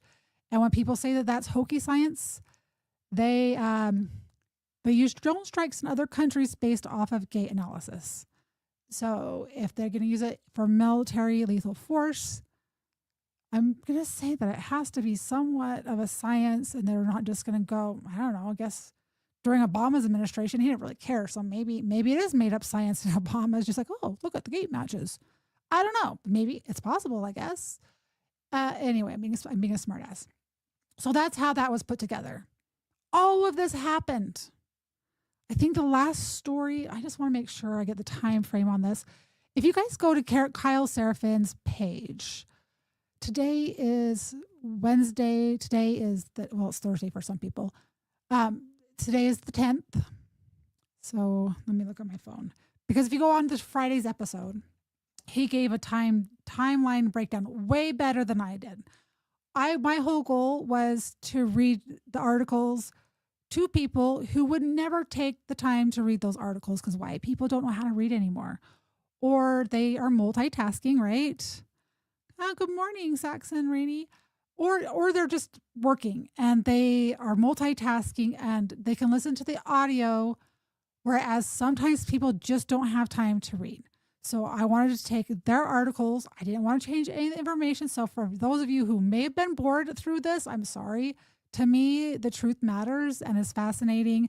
But if you go to Kyle Serafin last Friday on, see this, that would be the 5th of December. So on the 5th of December, he does a breakdown of the timeline of everything that transpired. And he just guys, this kid, he is 30 years old. He is autistic. When they did his interview, he had earbuds in. So I don't know if you guys know anyone that is autistic, and I know friends that have kids that are autistic or on the spectrum, and noise irritates them, right? They get, if certain sounds, if they get overstimulated, they could have a freak out, and it could be some kind of a panic attack. It could put them into a rage. It could do all kinds of things. So when he was taken in custody after 4 hours and supposedly confessed to this, he had earbuds in. From what I understand, he did not have counsel present. That's from what I understand. Please verify everything that I'm saying to you. I'm not saying that my word is gospel. I'm giving you information that I know. And I've double checked quite a bit of it, but that part I still haven't been able to verify. But a 30-year-old autistic black kid who started purchasing these items in 2019. Okay, remember the election was in 2020. Coronavirus, March of 2020 is when things were shut down. So he's, bought end caps. He's bought 14 gauge wire, which is used in outlets. Like my outlets in my house. Well, mine are 12 gauge. So, I'm not making anything with my 12 gauge. I guess I could with 12 gauge, but I'm not going to. So the supplies that he bought, supposedly over time, they use cell phone data dumps, so triangulation for location. They use credit card purchasing, and somehow along the way, they also use cash purchasing. I want you guys to think about this for a second. Okay, put your little thinking cap on and just think. If they did a data dump with everyone, with all the cell towers around the Capitol on January 6th of 2021. And I think they did the 5th as well, right? Because of the pipe bomb. And they did a data dump. And they did, they got credit card companies, they got banking companies to give them information on purchases on certain individuals. And that was how they were able to locate this pipe bomber. That is how it was done. So think about this. Within 7 days after the January 6th protest or the insurrection, within 7 days, people were getting arrested with this exact same data. Facial recognition from their ears, from their gait, from people telling on them. Within 7 days, people were being arrested. They were put in the DC gulags. They were harassed. People lost their homes. People lost their lives. The only one that people talk about is Ashley Babbitt and is it Boyle? Is it Susan Boyle? I don't want to get her first name wrong. But those were during that day, right? No one talks about the young kids that were told that they were going to go to prison for 20 or 30 years. And that because there was a pipe bomb placed there, it had an enhancement of a terrorist attack. So every single person that was there, that was protesting, that even breathed in the wrong direction of where they may or may not have been, should have been, got enhancement charges. They were arrested. They were harassed. They were bullied. They were talked about as if they were this evil, awful, horrendous person, to the point where when I wore a MAGA hat to the airport and I got kicked off an airplane while I was in Arizona trying to get back to Utah, when my daughter picked me up, she's like, I can't believe you wore that hat. Had you not worn that hat, I wouldn't even be picking you up at the airport. Okay? That is just a small situation. I had nothing to do, I didn't know any of these people during January 6th. I didn't know any of this stuff. I learned and got educated, and the mass stigma that these people have had to have for 5 years, 3, 4, 5 years is ridiculous. It's absolutely breaks my heart. And I've talked to many of them who spent time locked in little 10 by 10, 8 by 8 rooms. And their story, the first time that I went into a room and realized what they did to these J6 prisoners, I cried. I cried. Hi, Mr. Duggar. I cried. I never understood from their perspective what happened. And because of this enhancement, there were young kids. When I say young, I'm talking about the early 20s. They took their lives because these officers lied to them. And they said, if you don't take this plea deal, we are going to throw you away and we are going to add 20 years to anything. We're going to add 20 years on top of that because of that bomb enhancement, that terror attack. And people need to really, really wake up and realize that this poor kid, I don't think it's him. You look at the waist and the legs. Let me see if I can find a side-by-side.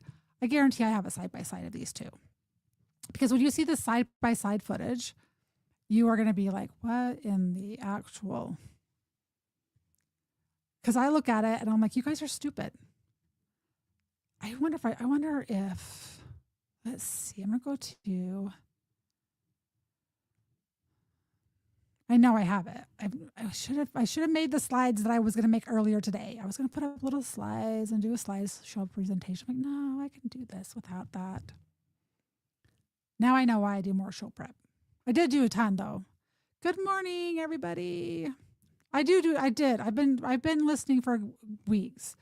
I'm not an expert in this. I'm going to tell you that right now. Steve Baker, USA. Armitas, Armitas, Kyle Seraphin, and any of the other suspendables know a lot more of information. Follow all of those profiles on X. Why don't I have? I wonder if Steve Baker has a gag order because he hasn't been posting very much stuff. So we're gonna go this a different angle. We're gonna have to go at this a different angle. Because I was watching his stuff very closely. So that wasn't the original, that last article was not the original one that I had read. That was completely different. Unless I don't remember correctly. All right, we're gonna try this right here. And then after, just so you can see, I just want this image placed in your head. I want you to think about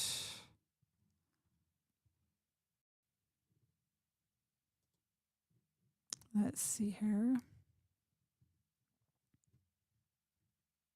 Oh, come on. Why aren't you loading? What in the actual? Yeah, I haven't heard anything about Ray Epps for a really long time. Why is this not loading? Click. Is anyone else having any issue? Did he take his account private? No, that's not him. I freaking hate it when people steal each other's identity and then they lock their account. I'm like, that's not them. It's the wrong account.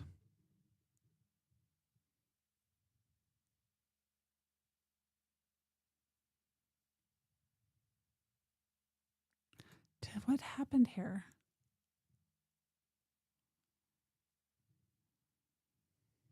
I think that is an impersonating account. Hold on.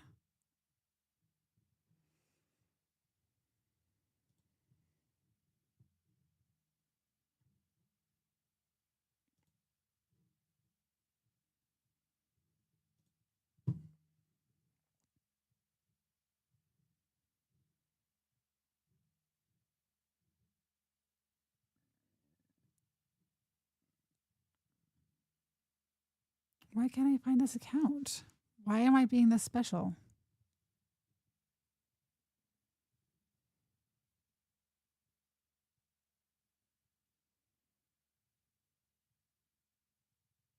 Yeah, the whole entire January 6th committee should have completely gone. I think that I'm too blind.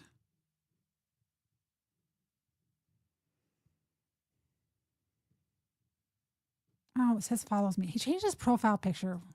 People, why is it so different there? That is so weird. Okay, here I go. Okay, let's share this screen instead. Let's see. Everybody's sharing. Let's add to the screen.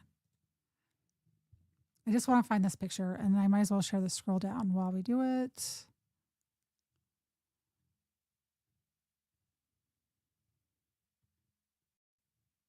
And by the way, he's not happy with Kash Patel or which is Bucket Bongino. Form your own opinions on that. So all of his stuff is live on X. He is the Kyle Seraphin Show on Rumble. It's on Spotify, and I'm not paid. I've never talked to this person on the phone. I don't message this person.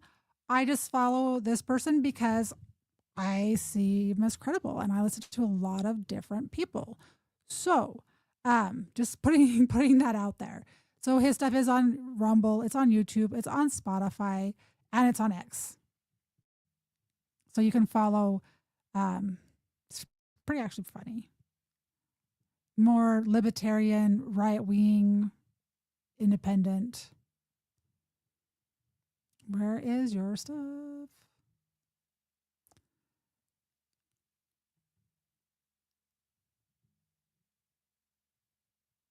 Global exclusive. White House source confirmed President Trump does not buy the January 6th. What? How did I miss this? I missed this. Today's the 10th, 11th. This was 2 days ago. I missed this. So this was on InfoWars. I'm bookmarking this. It's 1:29. Do you guys want me to play 23 minutes of this?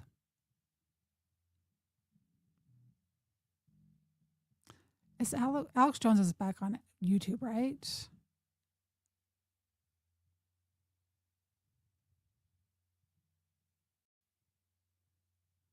I'll leave that up to you. Did I bookmark it? Yes, I did. But I forgot to add it to a folder. I've got to add it to a folder real quick. Hold on. Remove. Let's add it back. Add to folder. This is how retarded I am, guy. Retarded. Am I allowed to say retarded on YouTube? I have folders for freaking everything. For everything. So got that bookmarked. You want to play it? Okay, I'll play it. Just give me 1 second. I'm looking to see if I can find the side-by-side video or picture. All right, how long ago was this? I could do a search right now and already have it, and I don't know why I'm doing it the hard way because I just want to be hard. I want to do it the hard way. My words. All right, guys. What I'm going to do. So if I play a video with him on it, Kaya, is that going to get my account taken down? So he was allowed back and then he was taken right back off again. Maybe I can't play it on YouTube. I'll post the link on X for you guys. All right. Okay. This was the picture. See, in my head, I could see exactly what I was wanting to show you. This is what I wanted to show you because, I'm scrolling and you guys aren't even seeing me scroll what I was scrolling through. Special. All right. So let's put this up here. Put this full screen so you can check it out. But this is what I was talking about. I want you to look closely. My thing is going to reset anyway, I think. I want this full screen. Why are you not going full screen?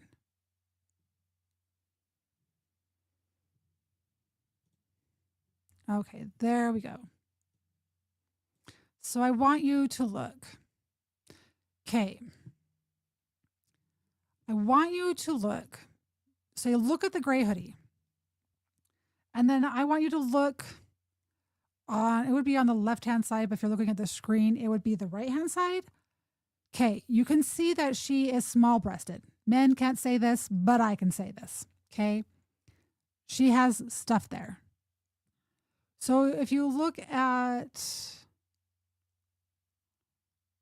you have Brian Cole, you have the pipe bomber, and then you have Kerkhoff. I want you to look at Brian Cole. Look at his torso. So that would be from his torso. And then I want you to look at how long his torso is in comparison to his legs. So symmetry. Okay. Then I want you to go over to Kerkhoff, which is the far right-hand side, has a manly haircut. Look at the shoulders.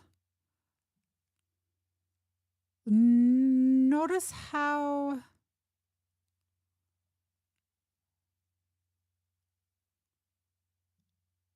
trying to see.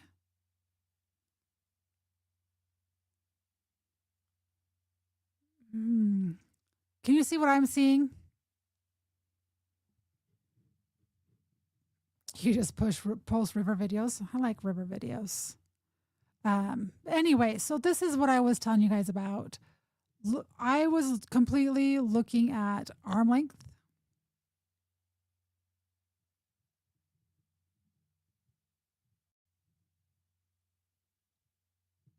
And leg length and the symmetry of the bodies. They both would have been the exact same age. I encourage you to go through Armitas, Armitas. Go through his profile. He has some detailed information in there. Go through Kyle Serafin's profile. Go through Steve Baker. go through their comments and see who's adding, not just shit talking, but adding relevant information, and you can go through their threads. But there was an interesting theory because, so one of the things is Brian Cole wears glasses. When the person was going to place the pipe bomb on January 5th, the person stops to wipe their glasses. Were they sunglasses or were they regular glasses? Were the glasses used for a disguise or were they used for other things? As usual, I picked way too much information to cover. So this is a topic that I have been every day trying to understand and learn from in 6 weeks. But I wanted you to understand it from a normie, from a nobody like me who I don't have any skin in this game. I don't have any dog in this fight other than the truth. That's all I have, is that I care more about the truth because I think that we are in very, very dangerous times right now, that if we don't start holding people accountable, and it's not about some vendetta, it's that if we don't start holding people accountable so that people know that there is a truth out there, so they know that whatever narrative that they've been told for the last 5 years is a lie, if they don't start learning that this cycle of sickness that this country is falling under is going to continue. And I think that bringing things to the light, people being held accountable, I think it's going to restore faith in our justice system. I think it might be a step towards restoring faith in our leaders that are supposed to represent us. They're supposed to represent us. They're public servants. Our forefathers are probably rolling over in their graves right now. Like, what have these people done in less than 100 years? Since World War II, what have these people done to our country? I would actually say since 1920, but I get in trouble if I say to get rid of the 19th Amendment, go back to the way it was. Or 1913, when you created the Federal Reserve, you created income taxes, and down and down and down it goes from there, right? But a lot of that's but it's been gradual. And I know so many people are like, it's done, it's gone, blow it up, start over. I'm just not there yet. I don't have any answers. All I know is there is more to this story. I think I'm going to continue covering if something big comes up, but I'm not going to cover for almost 4 hours. You could probably listen to someone like Kyle Seraphin and have everything that you need to know in an hour. However, this is just me taking in information from all the sides and saying, so I knew this story. And then all of a sudden, we have an arrest of Brian Cole.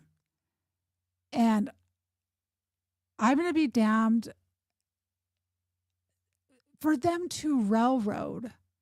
And this is my opinion. I feel strongly about this. And if I'm proven wrong and there's evidence out there that proves me wrong, okay, I'll eat crow. I'll apologize publicly, whatever. I'm not afraid to do that.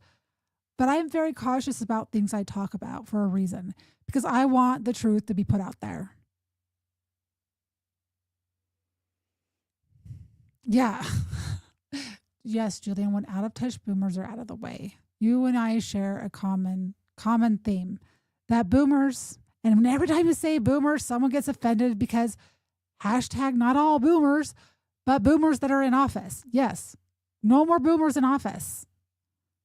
They have stolen everything away from Gen Z. Gen Z has nothing. All boomers need to get out of office. They always say term limits. But right now I'm saying no more boomers in office. Since the 1960s, everything has gone to shit. Since 1964, when they took out JFK, everything has gone to shit. Yeah, nationalism is not dangerous. Words have been changed. They have been used to put people inside a box. They've been so that you can label them fear, guilt, shame, and insults, right? So if you put someone inside a box, then now you can be labeled a certain way, which means people think, automatically think a certain thought about you as soon as they hear that label or that box. And it's done intentionally, it's done by design. I'm seeing it over and over and over again. I can disagree with someone and still listen to them. They might say one truth with 99 other lies, but I think that I am smart enough to know what feels like the truth. They've taught us to stop listening to our gut. They've taught us to stop listening to each other. Like, I know when something feels way off. Let me out of the box. No, I usually know when something feels off. And the only times that I ever screw up is when I don't listen to my gut, or I don't listen to people who are close to me who I know listen to their gut. That is when every single time that my life goes to shit. And it's not like shit, but those are hard lessons to learn. But your gut is smart. Your heart and your head are connected.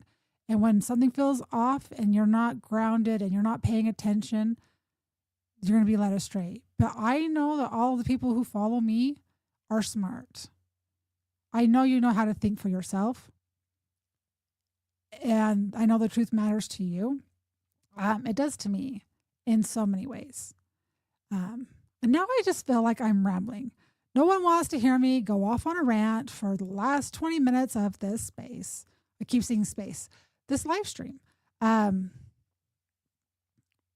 to think what I was going to say. I'm hoping tomorrow night. I don't know if I'm going to do a live stream like content. If I get some more information, I'm going to try to find out if that article got taken down, because I know there was one previous to the one I had. But guys, I'm going to do a big ask. I know that not every single person is religious and they don't believe in a God. Whatever religious or faith you are, whether you believe in a higher power or whatnot, I want you to, if you are the praying type, please pray for the truth to come out. I'm really sad to even think that Brian Cole could be going to prison for a long time for something he didn't do. I could be wrong, but I don't feel like it. I don't feel like it. I've seen the maps of the geolocation from his cell phone. He's not there. That's why he was excluded. That's why they never went after him. He was excluded.